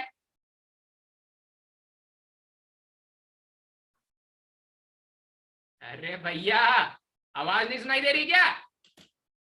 अगर नॉर्मल के बीच में एक्यूट एंगल है तो लाइंस के बीच में ऑब्ट्यूज एंगल है, और अगर लाइंस के बीच में ऑब्ट्यूज एंगल है तो जो बाइसेक्टर चाहिए ऑब्ट्यूज एंगल का, ऑब्ट्यूज एंगल कब मिलता है? जब a1 a2 plus b1 b2 greater than 0 आ जाते हैं। ठीक है, a1 a2 plus b1 b2 greater than 0 आ जाता है तो पॉजिटिव वाला जो होता है वो आपको ऑब्ट्यूज एंगल देता है, नेगेटिव वाला एक्यूट एंगल देता है। फिर से एक बार a1 a2 plus b1 b2 greater than 0 आ जा रहा है। ठीक है, a1 a2 plus b1 b2 greater than 0 आ जाता है तो इसका मतलब angle between normals is acute and angle between lines is obtuse। angle between lines is obtuse। Clear है भाई? अच्छा यस हाँ, अब जब एंगल बिटवीन लाइंस ऑब्ट्यूज हो जाता है तो यहां पर ट्रिक ये है कि जैसा साइन आता है a1 a2 plus b1 b2 का, वैसे ही जैसा साइन आता है आपका a1 a2 plus b1 b2 का, वैसा ही साइन में ओपन होता है आपका वो फॉर्मूला। ठीक है, अगर angle between line normals acute है तो a1 a2 plus b1 b2 greater than 0 है, तो एंगल बिटवीन नॉर्मल्स एक्यूट है तो एंगल बिटवीन लाइंस ऑब्ट्यूज है, एंगल बिटवीन लाइंस ऑब्ट्यूज है तो आपको उस फॉर्मूले में ओपन करना है पॉजिटिव साइन के साथ, आपको उस फॉर्मूले में ओपन करना है पॉजिटिव साइन के साथ। पॉजिटिव साइन के साथ ओपन करने का मतलब यहां पर मैं बोलूंगा कि a1 a2 not a1 a2 ये आपको देगा ऑब्ट्यूज एंगल बाइसेक्टर। कौन सी चीज देगी आपको ऑब्ट्यूज एंगल बाइसेक्टर भाई? a1 x plus b1 y plus c1 का मॉडुलस, नॉट मॉडुलस, अब तो पॉजिटिव पता ही चल गया है,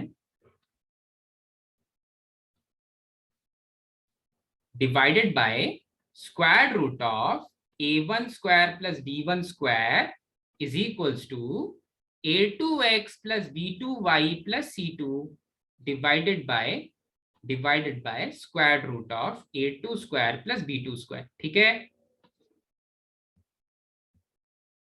सो अगर एंगल बिटवीन लाइंस, अगर a1 a2 plus b1 b2 greater than 0 है, तो एंगल बिटवीन नॉर्मल्स एक्यूट है, एंगल बिटवीन लाइंस ऑब्ट्यूज है। कौन से एंगल की बात हो रही है? वो एंगल जो बाइसेक्टर को कंटेन कर रहा है।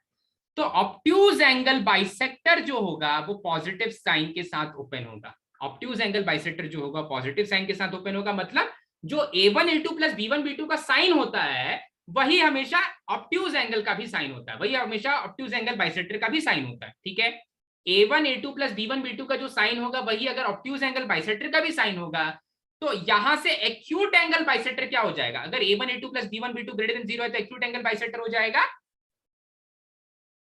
नेगेटिव साइन के साथ open a1x plus b1y plus c1 divided by square root of a1 square plus b1 square is equals to negative sign के साथ a2x plus b2y plus c2 divided by square root of a2 square plus b2 square. ये पूरी कहानी कब हो रही है? जब a1 a2 plus b1 b2 greater than 0 है। ठीक है, ओके, पूरी कहानी कब हो रही है और निकालते कैसे? एकदम छोटा सा मैं आपको एक और छोटा सा एकदम उसका प्रूफ मैं पूरा नहीं करा रहा हूं। क्या करते हैं ना हम क्या करते हैं कि ये वाला जो पॉइंट मान लो, ये वाले लाइन का देखो, आप दोनों एंगल बाइसेक्टर्स निकाल लेते हो और आप क्या बोलते हो कि लाइन के ऊपर एक पॉइंट लेकर के ये वाला डिस्टेंस निकालते हैं d1 और ये वाला डिस्टेंस निकालते हैं d2।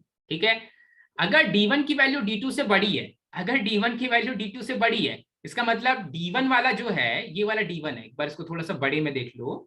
ये पूरी चीज या ये पूरा फॉर्मूला कैसे आ रहा है थोड़ा सा मैं एक्सप्लेन कर दे रहा हूँ। हाँ देखो, ये वाला एक एंगल बाइसेक्टर हो गया, ये वाला दूसरा एंगल बाइसेक्टर हो गया। अब मैंने किसी लाइन के ऊपर कोई एक पॉइंट ले लिया, इन दोनों लाइंस में से इनके ऊपर कोई एक पॉइंट ले लिया P, तो P का डिस्टेंस इस वाले बाइसेक्टर से भी निकालते हैं d1, इस वाले बाइसेक्टर से भी निकालते हैं d2। ठीक है, जो बड़ा है, अगर d1 d2 से बड़ा आ गया, इसका मतलब d1 वाला ये जो लाइन है ये क्या है? ऑब्ट्यूज एंगल बाइसेक्टर है। जो दूर है ज्यादा वो ऑब्ट्यूज एंगल बाइसेक्टर देगा, जो पास है ज्यादा वो एक्यूट एंगल। वैसे ही कुछ चीज आ रही है यहाँ पर, वैसे ही चीज कुछ आ रही है। और ऑब्ट्यूज एंगल और एक्यूट एंगल कौन सा है वो मैं निकाल ले रहा हूँ a1 a2 plus b1 b2 से। ठीक है, वो मैं निकाल रहा हूँ a1 a2 plus b1 b2 से। तो a1 a2 plus b1 b2 का जो साइन होता है वो मेरे ऑब्ट्यूज एंगल बाइसेक्टर का भी साइन होता है। ये ट्रिक है याद करने का। ठीक है, तो इसका वाइस वर्सा, अगर a1 a2 plus b1 b2 less than 0 होगा तो एक्यूट एंगल के पास जाएगा पॉजिटिव वाला और ऑब्ट्यूज एंगल के पास जाएगा नेगेटिव वाला। तो अब मैं दोनों को एक साथ लिख रहा हूं और ये जो लास्ट वाला टेबल अभी मैं लिखने वाला हूं ये आपके लिए सबसे इंपॉर्टेंट टेबल है, बहुत इंपॉर्टेंट टेबल है। ठीक है, ये बस याद रहेगा तो सारी की सारी चीजें याद हो जाएंगी। तो अभी मैंने ऊपर वाली चीज क्यों लिखी भाई? ऊपर वाली चीज क्यों लिखी? इसका दो फायदा हुआ आपको। पहले इन लाइंस को एक्चुअली नॉर्मल फॉर्म में कैसे कन्वर्ट किया गया है ये समझ में आ गया। फिर angle between straight lines will be the same as the angle between their normals, पर अलग अलग हो जाते हैं, बाइसेक्टर्स अलग अलग हो जाते हैं। एक्यूट वाला ऑब्ट्यूज का बाइसेक्टर होता है, ऑब्ट्यूज वाला एक्यूट का बाइसेक्टर होता है। तो ये चीज समझ में आ गई। Okay fine. अब लास्ट जो टेबल है कि a1 a2 plus b1 b2, a1 a2 plus b1 b2 अगर ये ग्रेटर देन 0 है, ठीक है, एक्यूट ऑब्ट्यूज, और यहां पर भी a1 a2 plus b1 b2 अगर लेस देन 0 है। ठीक है, सो ऑब्ट्यूज वाला जैसा साइन होता है उसके साथ जाता है। तो अगर a1 a2 plus b1 b2 greater than 0 तो ऑब्ट्यूज वाला पॉजिटिव साइन के साथ जाएगा। अगर a1 a2 plus b1 b2 negative है तो ऑब्ट्यूज वाला नेगेटिव साइन के साथ जाएगा। ठीक है, वैसे ही अब उसका अपोजिट, ये पॉजिटिव के साथ जा रहा है तो एक्यूट वाला नेगेटिव के साथ जाएगा, ये नेगेटिव के साथ जा रहा है तो ऑब्ट्यूज वाला पॉजिटिव के साथ जाएगा। क्लियर है भाई? याद करने का तरीका समझ में आया भाई? Yes yes sir. ठीक है, ठीक है, एक सेकेंड, फाइन, ठीक है, ओके। और आपको ये मैंने अभी थोड़ी देर पहले ही बता दिया था कि थोड़ी देर पहले क्या बताया था कि जो ऑरिजिन होता है वो हमेशा किधर भागता है? पॉजिटिव साइन के साथ। तो अगर आपसे ये पूछे कि ऑरिजिन ऑब्ट्यूज एंगल बाइसेक्टर के साथ जाने वाला है या एक्यूट एंगल बाइसेक्टर के साथ जाने वाला है, तो आप क्या बताओगे कि जब साइन पॉजिटिव है तो ऑब्ट्यूज एंगल बाइसेक्टर के साथ जाता है, जब साइन नेगेटिव है तो एक्यूट एंगल बाइसेक्टर के साथ जाता है। ठीक है, अब क्वेश्चन ट्राई कर ले भाई, एकदम अच्छे समझ में आ गया, सारी चीजें याद करने का तरीका चमक Yes, गया। sir. चल ठीक है, बहुत अच्छा। किसी को याद करने का तरीका नहीं समझ में आया तो एक बार फिर से पूछो भैया, क्या बोला जा रहा है यहाँ पर? अरे एक चीज तो बोली ही नहीं मैंने, एक चीज तो बोली नहीं। ये सारी चीजें कब होती हैं? जब C1 और C2 को आप पॉजिटिव कर लो भैया, तो वो चीज फॉर ग्रांटेड लेके चलो कि C1 C2 को पॉजिटिव करने के बाद ही ये पूरी कहानी लिखी गई है। C1 C2 को पॉजिटिव करने के बाद ही पूरी कहानी लिखी गई है। ठीक है, एक और क्वेश्चन सॉल्व कर लेते हैं। क्वेश्चन सॉल्व करने में ज्यादा इजी लगता है। आपको लग रहा होगा सर ने इतना बड़ा प्रूफ कराया, 1 घंटे से प्रूफ कर रहे हैं, बहुत बड़ा क्वेश्चन आएगा क्या? क्वेश्चन बड़ा नहीं आएगा, क्वेश्चन तो डायरेक्ट फॉर्मूला बेस्ड ही आएगा। वो फॉर्मूला कैसे आता है वो अभी हमने सीखा। ठीक है, इसी के साथ नीचे में दोनों ऊपर वाली भी जो चीज पढ़ी और जो नीचे चीज पढ़ी उनको एक साथ लिखेंगे और लिखेंगे कि ऑरिजिन goes with the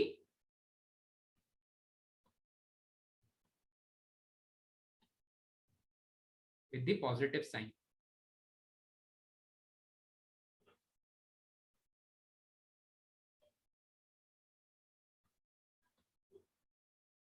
चलो ठीक है, बहुत अच्छे। अब कर लेते हैं क्वेश्चन कर लेते हैं, उसको डेसिमल्स पे बना के चेक भी कर लेंगे कि हमें मिल रहा है कि नहीं एक्यूट एंगल बाइसेक्टर और ऑब्ट्यूज एंगल बाइसेक्टर। ठीक है, तो क्वेश्चन के लिए तैयार हो भाई? सभी ने नोट कर लिया? चमक गया सभी को याद करने का तरीका? Yes, sir. Yes, sir. चलो ठीक है, वेरी गुड। क्वेश्चन है find the acute and obtuse angle bisectors for 3x minus 4y plus 7 is equals to 0 and 12x plus 5y minus 2 is equals to 0। इसके साथ साथ also find the bisector containing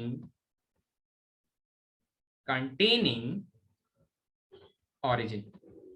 ठीक है, तो lines given है 3x minus 4y plus 7 is equals to 0 और 12x plus 5y minus 2 is equals to 0। तो इसके साथ साथ हमें वो भी लाइन निकालनी है, वो भी बाइसेक्टर निकालना है जो ओरिजिन को कंटेन करता है। भाई जल्दी से कर लेते हैं, अब तो आसान है, सॉल्यूशन तो काफी इजी है, 2-3 स्टेप का ही है। ठीक है, आप सबसे पहले स्टैंडर्ड फॉर्म में लिखोगे, ऊपर वाले का स्टैंडर्ड फॉर्म वही रहेगा 3x minus 4y plus 7 is equals to 0। नीचे वाले को लिखोगे आप 12x minus 5y plus 2 is equals to 0। C1 C2 को आपने पॉजिटिव कर लिया।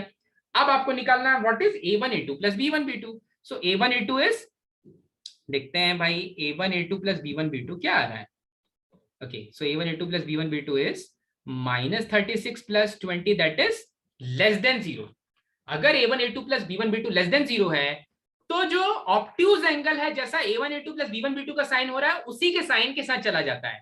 तो इसका नेगेटिव वैल्यू आ रही है, इसलिए ऑब्ट्यूज एंगल नेगेटिव साइन के साथ जाएगा। ठीक है, तो अभी मैं निकालूंगा obtuse angle bisector.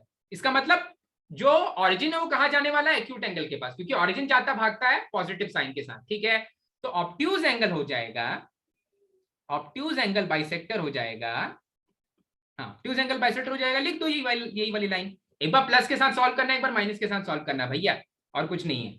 So 3x minus 4y plus 7 divided by 5, negative sign के साथ सॉल्व करोगे तो ऑब्ट्यूज एंगल मिलेगा, minus 12x minus 5y plus 2 divided by 13, इधर से मिलने वाला obtuse angle. So 13 3 30, 9x minus 52y plus 91 is equals to, ये नेगेटिव पॉजिटिव बना देगा। सो 60x plus 25y plus 10। ठीक है, okay, so obtuse angle bisector will be, इसको RHS में सभी को ढकेल देते हैं। So it will be 21x, I guess I am solving it correctly, plus 77y minus 81 is equal to 0। एक बार चेक कर लो, रीचेक कर लो।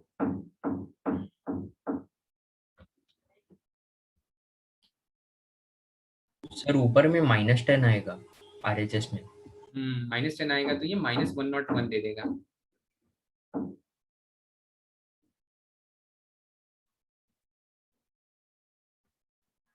नहीं नहीं, यहाँ पर तो -10 ही रहेगा, नीचे में -101 दे देगा। -10 इधर लिख लेता हूँ और -101 इधर लिख लेता हूँ, ठीक है। सो ये हो गया मेरा ऑब्ट्यूज एंगल बाइसेक्टर, ठीक है। अब एक्यूट एंगल बाइसेक्टर भी साथ ही साथ निकाल लेते हैं भाई, लगे हाथ एक्यूट एंगल बाइसेक्टर भी निकाल लेते हैं। So acute angle bisector, okay, acute angle bisector इसी में प्लस साइन के साथ ओपन कर दो। सो हो जाएगा 3x - 4y + 7 divided by 5 is equals to -12x - 5y + 2 divided by 13 + 2 divided by 13। अच्छा भाई, इसका मतलब 39 - 52y + 91 is equals to -60x - 25y + 10, ठीक है। अरे 39x है, हाँ भाई। सो इन दोनों को साथ साथ लोगे तो 99x माइनस इन दोनों को साथ ले लेते हैं तो -77y, और इन दोनों को साथ लेते हैं तो +81 इज इक्वल्स टू 0। +81 ही आ रहा है ना, हाँ +81 ही आ रहा है, ठीक है भाई। सो ये हो गया मेरा ऑब्ट्यूज एंगल, और ऑब्ट्यूज एंगल क्योंकि पॉजिटिव साइन के साथ ओपन हुआ है तो इसके पास ही जाने वाला ऑरिजिन, ठीक है। ये सब तो हमारी वैल्यूज आई। अब चेक करते हैं डेस्मोस पे जाकर के कि जो हम किए हैं वो सही है क्या, जो हमने पढ़ा है वो सही है क्या। तो एक एक करके सारी लाइंस प्लॉट की जाए। क्या है, तो -77 -77 आएगा? नहीं, -77 नहीं आएगा, फिर तो माइनस कुछ और आएगा।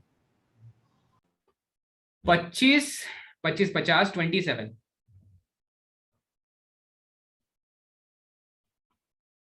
यार इधर आया तो नेगेटिव हो गया, ये पॉजिटिव हुआ, ये पॉजिटिव हुआ।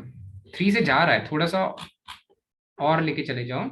सो 33 3 जा 3 9 जा 27, और ये कितने में जाएगा 27 3 जा, अरे 9 से ही जा रहा है यार, 9 11 जा 9 3 जा और 9 9 जा। तो ये वाला जो बाइसेक्टर है वो ओरिजिन को कंटेन कर रहा है, ठीक है भाई। चलो प्लॉट करते हैं, अब प्लॉट करते हैं डेस्मोस पे भाई, दोनों ही इक्वेशंस आपको बताने हैं। सो पुराने वाले इक्वेशंस को निकाल देता हूं मैं और नए वाले इक्वेशंस पे आ जाता हूं। सो ये है 3x - 4y + 7, 3x - 4y + 7 is equals to 0, ठीक है।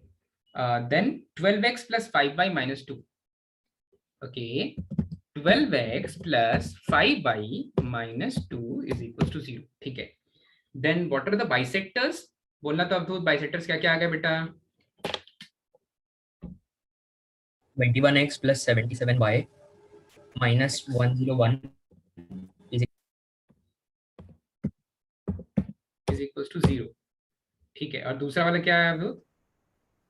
11x - 3y + 9 is equal to 0। 11x - 3y ये +9 बोला तूने इज इक्वल्स टू 0, हाँ ठीक है। तो अब हम आ जाते हैं अपने डेस्मोस पर, देखते हैं कैसा बन रहा है फिगर। देखो पहले आप चेक करो कि कौन सा इस वाली लाइन, ब्लैक वाली लाइन के लिए और इस पर्पल वाली लाइन के लिए कौन सा ऑब्ट्यूज एंगल है। ये वाला एंगल थोड़ा बड़ा है, ये वाला एंगल थोड़ा बड़ा है, ये वाला एंगल मेरा ऑब्ट्यूज एंगल है। और ये वाला एंगल ब्लैक वाली लाइन और पर्पल वाली लाइन के लिए, ये वाला एंगल जो ऊपर की तरफ जा रहा है वो एक्यूट एंगल है, ठीक है। अच्छा भाई, उसके बाद रेड वाली लाइन जो है वो ऑब्ट्यूज एंगल का बाइसेक्टर है। अभी हमने निकाला ऑब्ट्यूज एंगल का बाइसेक्टर 27x + 77y - 101 आ रहा था। और ये जो ब्लू वाली लाइन है ये एक्यूट एंगल का बाइसेक्टर है। फिर ब्लू वाली लाइन एक्यूट एंगल का बाइसेक्टर कैसे आ रहा था भाई? उसको पॉजिटिव साइन से ओपन करने के बाद, तो पॉजिटिव साइन से ओपन किया तो यही वाले बाइसेक्टर में देखो ये ऑरिजिन, ये वाला ऑरिजिन इस ब्लू वाली लाइन के पास जा रहा है, ठीक है। सो सारी कंडीशन सेटिस्फाई हो गई ना, चमक गया भाई, ठीक है, ठीक है। चलो बहुत अच्छा, वेरी गुड। इसको भी मैं अपने शीट पे ले लेता हूं। तो यहां पर हमारा कॉन्सेप्ट ऑफ एंगल बाइसेक्टर, जो सबसे लंबा कॉन्सेप्ट था पेयर ऑफ स्ट्रेट लाइंस में, not pair of straight lines, वो वाली चीज खत्म हो जाती है। अब हम लोग थोड़ा शीशा के बारे में पढ़ लेते हैं भाई, शीशे के बारे में पढ़ लेते हैं। सो ये सभी को क्लियर हो गया ना?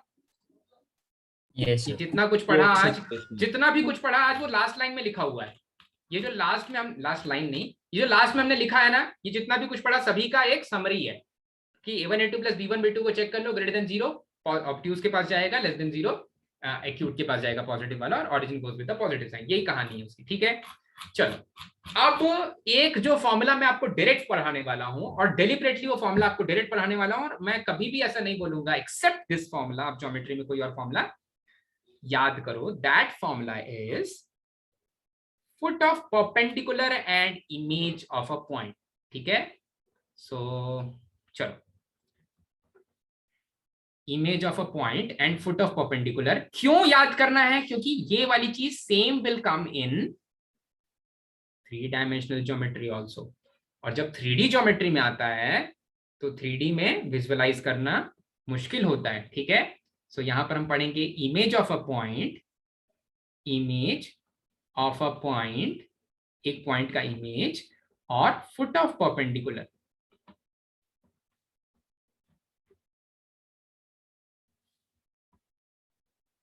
केवल एक फॉर्मूला, मतलब और भी ढेर सारे फॉर्मूले याद करने को तो बोलूंगा, पर ये तो रटना ही है।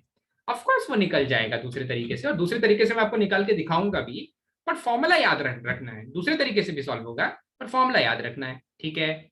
सो फॉर्मूला क्या बोलता है, देखो यहाँ पर 2 कॉन्सेप्ट्स एक ही साथ हम पढ़ रहे हैं। कौन कौन से कॉन्सेप्ट्स भाई, कि अगर एक मिरर है, अगर एक मिरर है, ठीक है, ये एक मिरर जैसा बिहेव कर रहा है, ये लाइन, इस मिरर का मैं इक्वेशन लेने वाला हूं कुछ, ठीक है।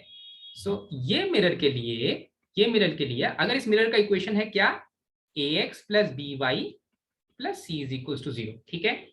और एक ऑब्जेक्ट है, ऑब्जेक्ट रखा हुआ है किसी पॉइंट x1, y1 पर, किसी पॉइंट x1, y1 पर, ठीक है। तो उस ऑब्जेक्ट का जो इमेज बनने वाला है, वो आपको पता है प्लेन मिरर के लिए डिस्टेंस ऑफ ऑब्जेक्ट और distance of image same distance पे होते हैं। तो उसका जो इमेज बनने वाला है वो अगर मैं मान लेता हूं x2, y2 पर है, और जो फुट ऑफ परपेंडिकुलर है, क्योंकि जब आप इमेज बनाओगे ना, तो ये देखो ऐसा कुछ, इसका जितना डिस्टेंस होगा इस मिरर से, उतना ही डिस्टेंस इसके इमेज का भी होगा। ये ऑब्जेक्ट है मेरा, ये इमेज है मेरा, ठीक है। तो जो ये वाला पॉइंट है, ये वाला पॉइंट है जो मिरर पे लाई कर रहा है, इसको हम बोलते हैं, इस वाले पॉइंट को बोलते हैं foot of perpendicular, foot of perpendicular, foot of perpendicular, ठीक है। तो इसके भी हम कोऑर्डिनेट्स मान लेते हैं, इसके कोऑर्डिनेट्स मान लेते हैं हम x प्राइम और y प्राइम, x डैश और y डैश, ठीक है। तो ये दोनों चीजों को निकालने का डायरेक्ट फॉर्मूला पहले पढ़ेंगे, फिर दूसरा मेथड भी होता है, वो मेथड जरूर देखेंगे, पर फॉर्मूला ज्यादा इंपॉर्टेंट है, because it will again come in 3 dimensional geometry, same formula, बस उसमें z कोऑर्डिनेट भी आ जाएगा, ठीक है।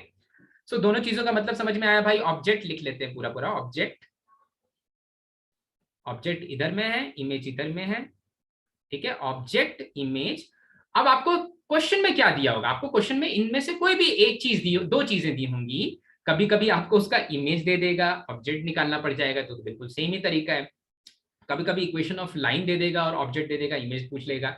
कभी कभी इक्वेशन ऑफ लाइन दे दिया, फुट ऑफ परपेंडिकुलर बता दिया और डिस्टेंस बता दिया, तब आपको वो ऑब्जेक्ट का जो पॉइंट है वो निकालना है। तो ये सारी चीजें एक दूसरे से रिलेटेड है, एक मेन फॉर्मूले से, ठीक है, एक मेन फॉर्मूले से। तो पहले सारे कोऑर्डिनेट सभी को समझ में आ गए भाई, कोऑर्डिनेट्स तो चमक गए होंगे आपको, कोऑर्डिनेट चमक गए, ठीक है। चलो सुज्ञान तेरे को भी चमक गए ना coordinates. Foot of perpendicular x prime y prime है, इमेज का x2 y2 है, और ऑब्जेक्ट x1 y1 पे है। लाइन का इक्वेशन या मिरर का equation ax plus by plus c is equal to 0 है, ठीक है, ax plus by plus c is equal to 0, ठीक है। प्रज्वल जाओ। ओके, सो यहाँ पर जो मैं इक्वेशन लिखने वाला हूँ, ये याद करने वाला पार्ट है, that will be x2 minus x1 upon a is equals to y2 minus y1 upon b is equals to minus of 2 times of ax1 plus by1 plus c divided by, यहाँ पर square root of a square plus b square की जगह केवल a square plus b square आता है। अब यहां पर से इस रेशियो से जब आप देखो, आपको लाइन का इक्वेशन पता है, इसका मतलब आपको ए बी सी पता है, इसका मतलब आपको a square plus b square भी पता है, तो आपको ये -2 टाइम्स ऑफ ये वाली पूरी चीज पता है, आपको y1 भी पता है, आपको b भी पता है। तो आप x2 और y2 ये आपके वेरिएबल्स हैं, ये आपका इमेज ऑफ अ पॉइंट है, ठीक है। तो इमेज ऑफ पॉइंट का मैंने आपको फॉर्मूला बताया, इमेज ऑफ पॉइंट का फॉर्मूला यही होता है, इमेज ऑफ अ पॉइंट, ठीक है, इमेज ऑफ अ पॉइंट का फॉर्मूला यही होता है, डायरेक्ट फॉर्मूला है। और फिर से मैं बोल रहा हूँ ये फॉर्मूला याद रखो, क्योंकि इसमें एक z कोऑर्डिनेट ऐड कर देते हैं तो 3 डायमेंशन ज्योमेट्री में काम आ जाता है। ठीक है, z कोऑर्डिनेट ऐड कर देते हैं तो 3 डायमेंशनल ज्योमेट्री में प्रूफ करने में तोते उड़ जाते हैं भाई, क्योंकि मैं नहीं कर पाता प्रूफ, दिखा नहीं पाऊंगा आपको कि कहाँ थर्ड 3 डायमेंशनल ज्योमेट्री में कहाँ पर आ रही है वो चीज। अच्छा भाई, इमेज ऑफ पॉइंट का अगर फॉर्मूला याद हो जाएगा ना तो आपको फुट ऑफ परपेंडिकुलर बहुत आसानी से याद हो जाएगा। क्यों? क्योंकि फुट ऑफ परपेंडिकुलर ऐसा होता है, x prime minus x1 divided by a is equals to y prime minus y1 divided by b is equals to minus of ax1 plus by1 plus c divided by, ध्यान देना बार बार बच्चे गड़बड़ करते हैं, square root of a square plus b square लिखते हैं, स्क्वायर रूट नहीं होता है, directly a square plus b square आता है, स्क्वायर रूट नहीं होता है। यहाँ पर क्या चेंज आया, वो 2 की जगह पर 2 नहीं है, बस वो 2 नहीं है, तो आपको हाफ ऑफ द डिस्टेंस मिल जाता है। वहां पर आपको पूरा डिस्टेंस मिलता है, यहाँ हाफ ऑफ द डिस्टेंस, उसका फुट ऑफ परपेंडिकुलर है, पूरा 2 से मल्टीप्लाई कर दोगे तो आपको पूरा डिस्टेंस मिल जाएगा, कुछ नहीं है और। ठीक है, तो ये this is the formula for foot of perpendicular, foot of perpendicular.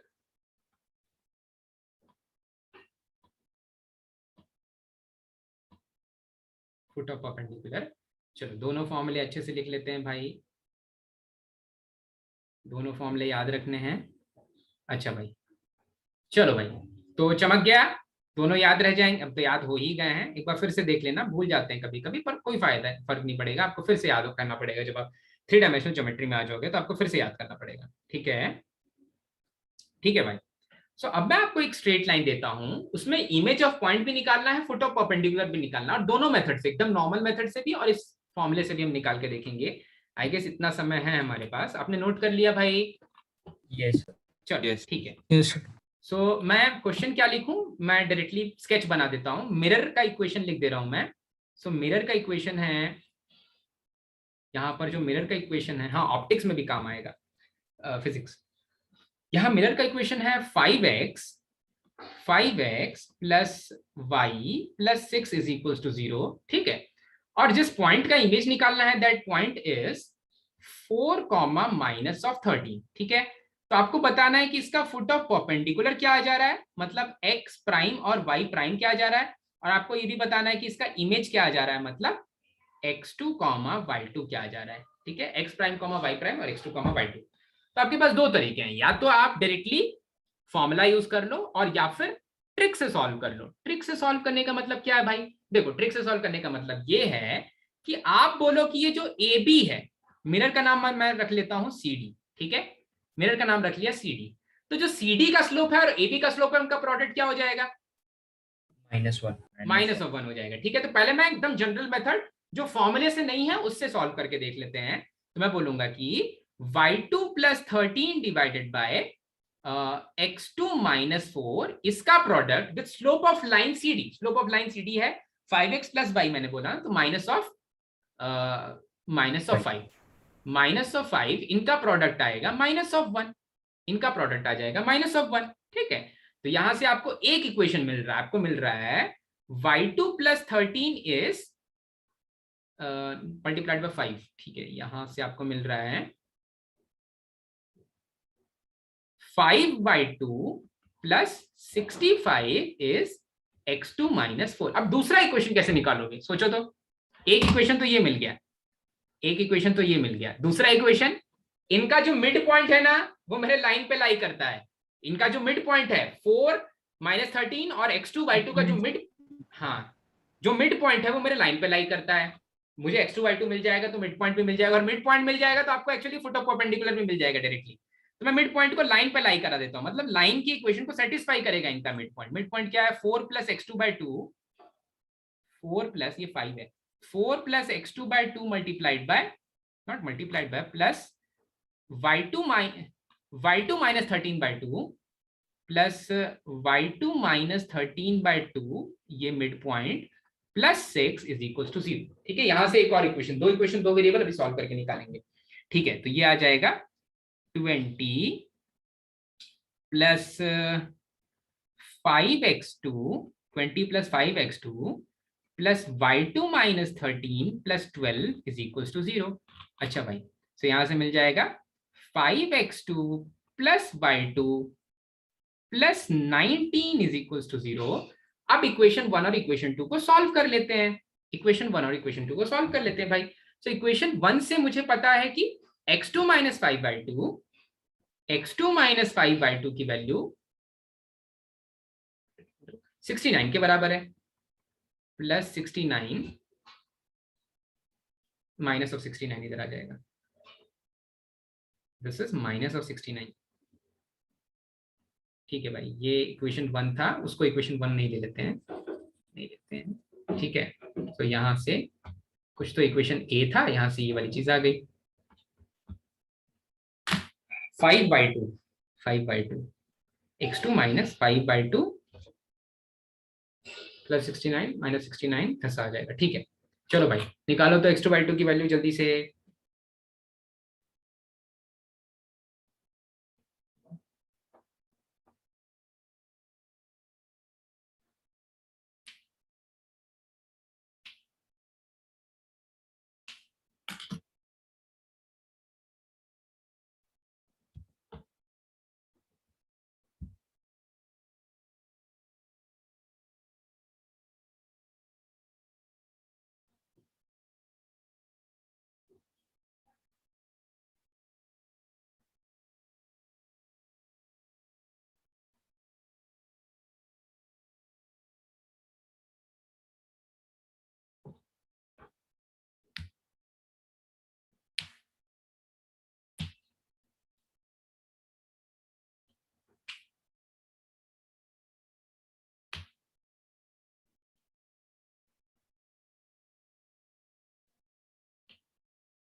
x2 की वैल्यू 1 आती है।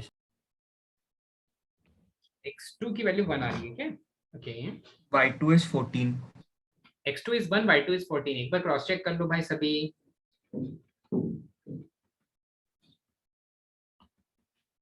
सो 14, ठीक है, x2 1, y2 is 14, 75 70 माइनस, ठीक है। चलो x2 की वैल्यू 1, y2 की वैल्यू 14। अब इसको डायरेक्ट फॉर्मूला, और इससे आप फुट ऑफ परपेंडिकुलर भी निकाल लोगे। फुट ऑफ परपेंडिकुलर क्या हो जाएगा? इनका मिड पॉइंट। सो x2 प्लस 4/2 और y2 मतलब 14 माइनस 13/2 और 4 प्लस 1/2 आपका मिड पॉइंट आ जाएगा। ठीक है, तो मैं यहाँ यहीं से x प्राइम और y प्राइम निकाल ले रहा हूँ। वो कैसा आ जाएगा भाई? x prime will be x2 plus 4/2, that is 1 plus 4/2, that is 5/2। y prime is y2 minus 13/2, मतलब 14 माइनस 1/2। अब लगाते हैं फॉर्मूला, मजे से फॉर्मूला लगाते हैं भाई, मस्त फॉर्मूला लगाते हैं। फॉर्मूले से जल्दी से आंसर निकल जाएगा। तो अब फॉर्मूला लगाते हैं भाई। देखो x2 minus x1 is 4 divided by a की value is 5, x2 minus x1 by a is equals to y2 minus y1 by b की value 1 is equals to minus of 2 times of ax1 5 into x1 4 plus by1 plus b कितना है? 1 है, b है 1 into कौन से point से निकाल रहे हैं? 13 प्लस c क्या है भाई? 6 है, 6 है, divided by square root of a square plus b square, that is square root of a square is 25 plus 1, a square plus b square. ठीक है, तो केवल x2 के लिए चेक कर लेते हैं। सो x2 आ जाएगा x2 माइनस 4/5 इज, यहां पर है -2/26 की जगह पर -1/13 लिख लो। सो ये बन जाएगा -1/13, नीचे आने वाला है 15 4 20 माइनस 13 प्लस 6 डिवाइडेड बाय 13। ठीक है, so this will give me x2 minus 4 divided by 5 is equals to, ये दे देगा 7 6 13 माइनस ऑफ 1, माइनस यहाँ से नहीं बन बैठ रहा है, नहीं 20 26 13, 2 है ना? अच्छा बाहर में 2 भी है, नहीं 2 नहीं है, 2 से तो कैंसिल कर दिया नीचे 26 को। सो माइनस ऑफ 2 तो नहीं बच रहा है, माइनस ऑफ, एक सेकेंड, माइनस ऑफ 2 चला गया है, तो ये दे देगा -1। ठीक है, सो ये आ जाएगा x2 is equals to minus of 5, minus of 1 आ रहा था, x2 में प्लस 1 आ रहा था। -1 -14 आता था। 1 and 14 won't satisfy the equation. Yes, sir. -1 and minus of 14 आ रहा था क्या? अच्छा हाँ, -1 माइनस ऑफ 14 आ रहा है, तो ये भी गड़बड़ हुआ होगा यार, 1 घंटे पहले।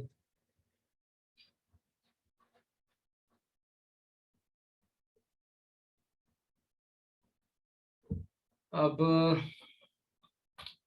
x प्राइम हो जाएगा 4 - 1/2, that is 3/2, this will be 3/2, and y2 हो जाएगा माइनस ऑफ 14 -13 -27/2, 3/2 -27/2, 3/2 -27/2, 27/2, ठीक है। सो माइनस ऑफ 5 + 4, और जब y2 निकालने की कोशिश करेंगे तो y2 के लिए वो दूसरा वाला इक्वेशन बनाना पड़ेगा, y2 + 13/1। सो मैं लिखूंगा y2 + 13/1 will be equals to minus of 1, ठीक है। That means y2 will be equals to minus of 1 minus of 13, that is minus of 14, ठीक है। And similarly we shall find x prime और y prime, ठीक है।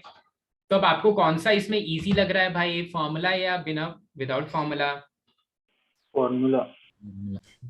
Okay,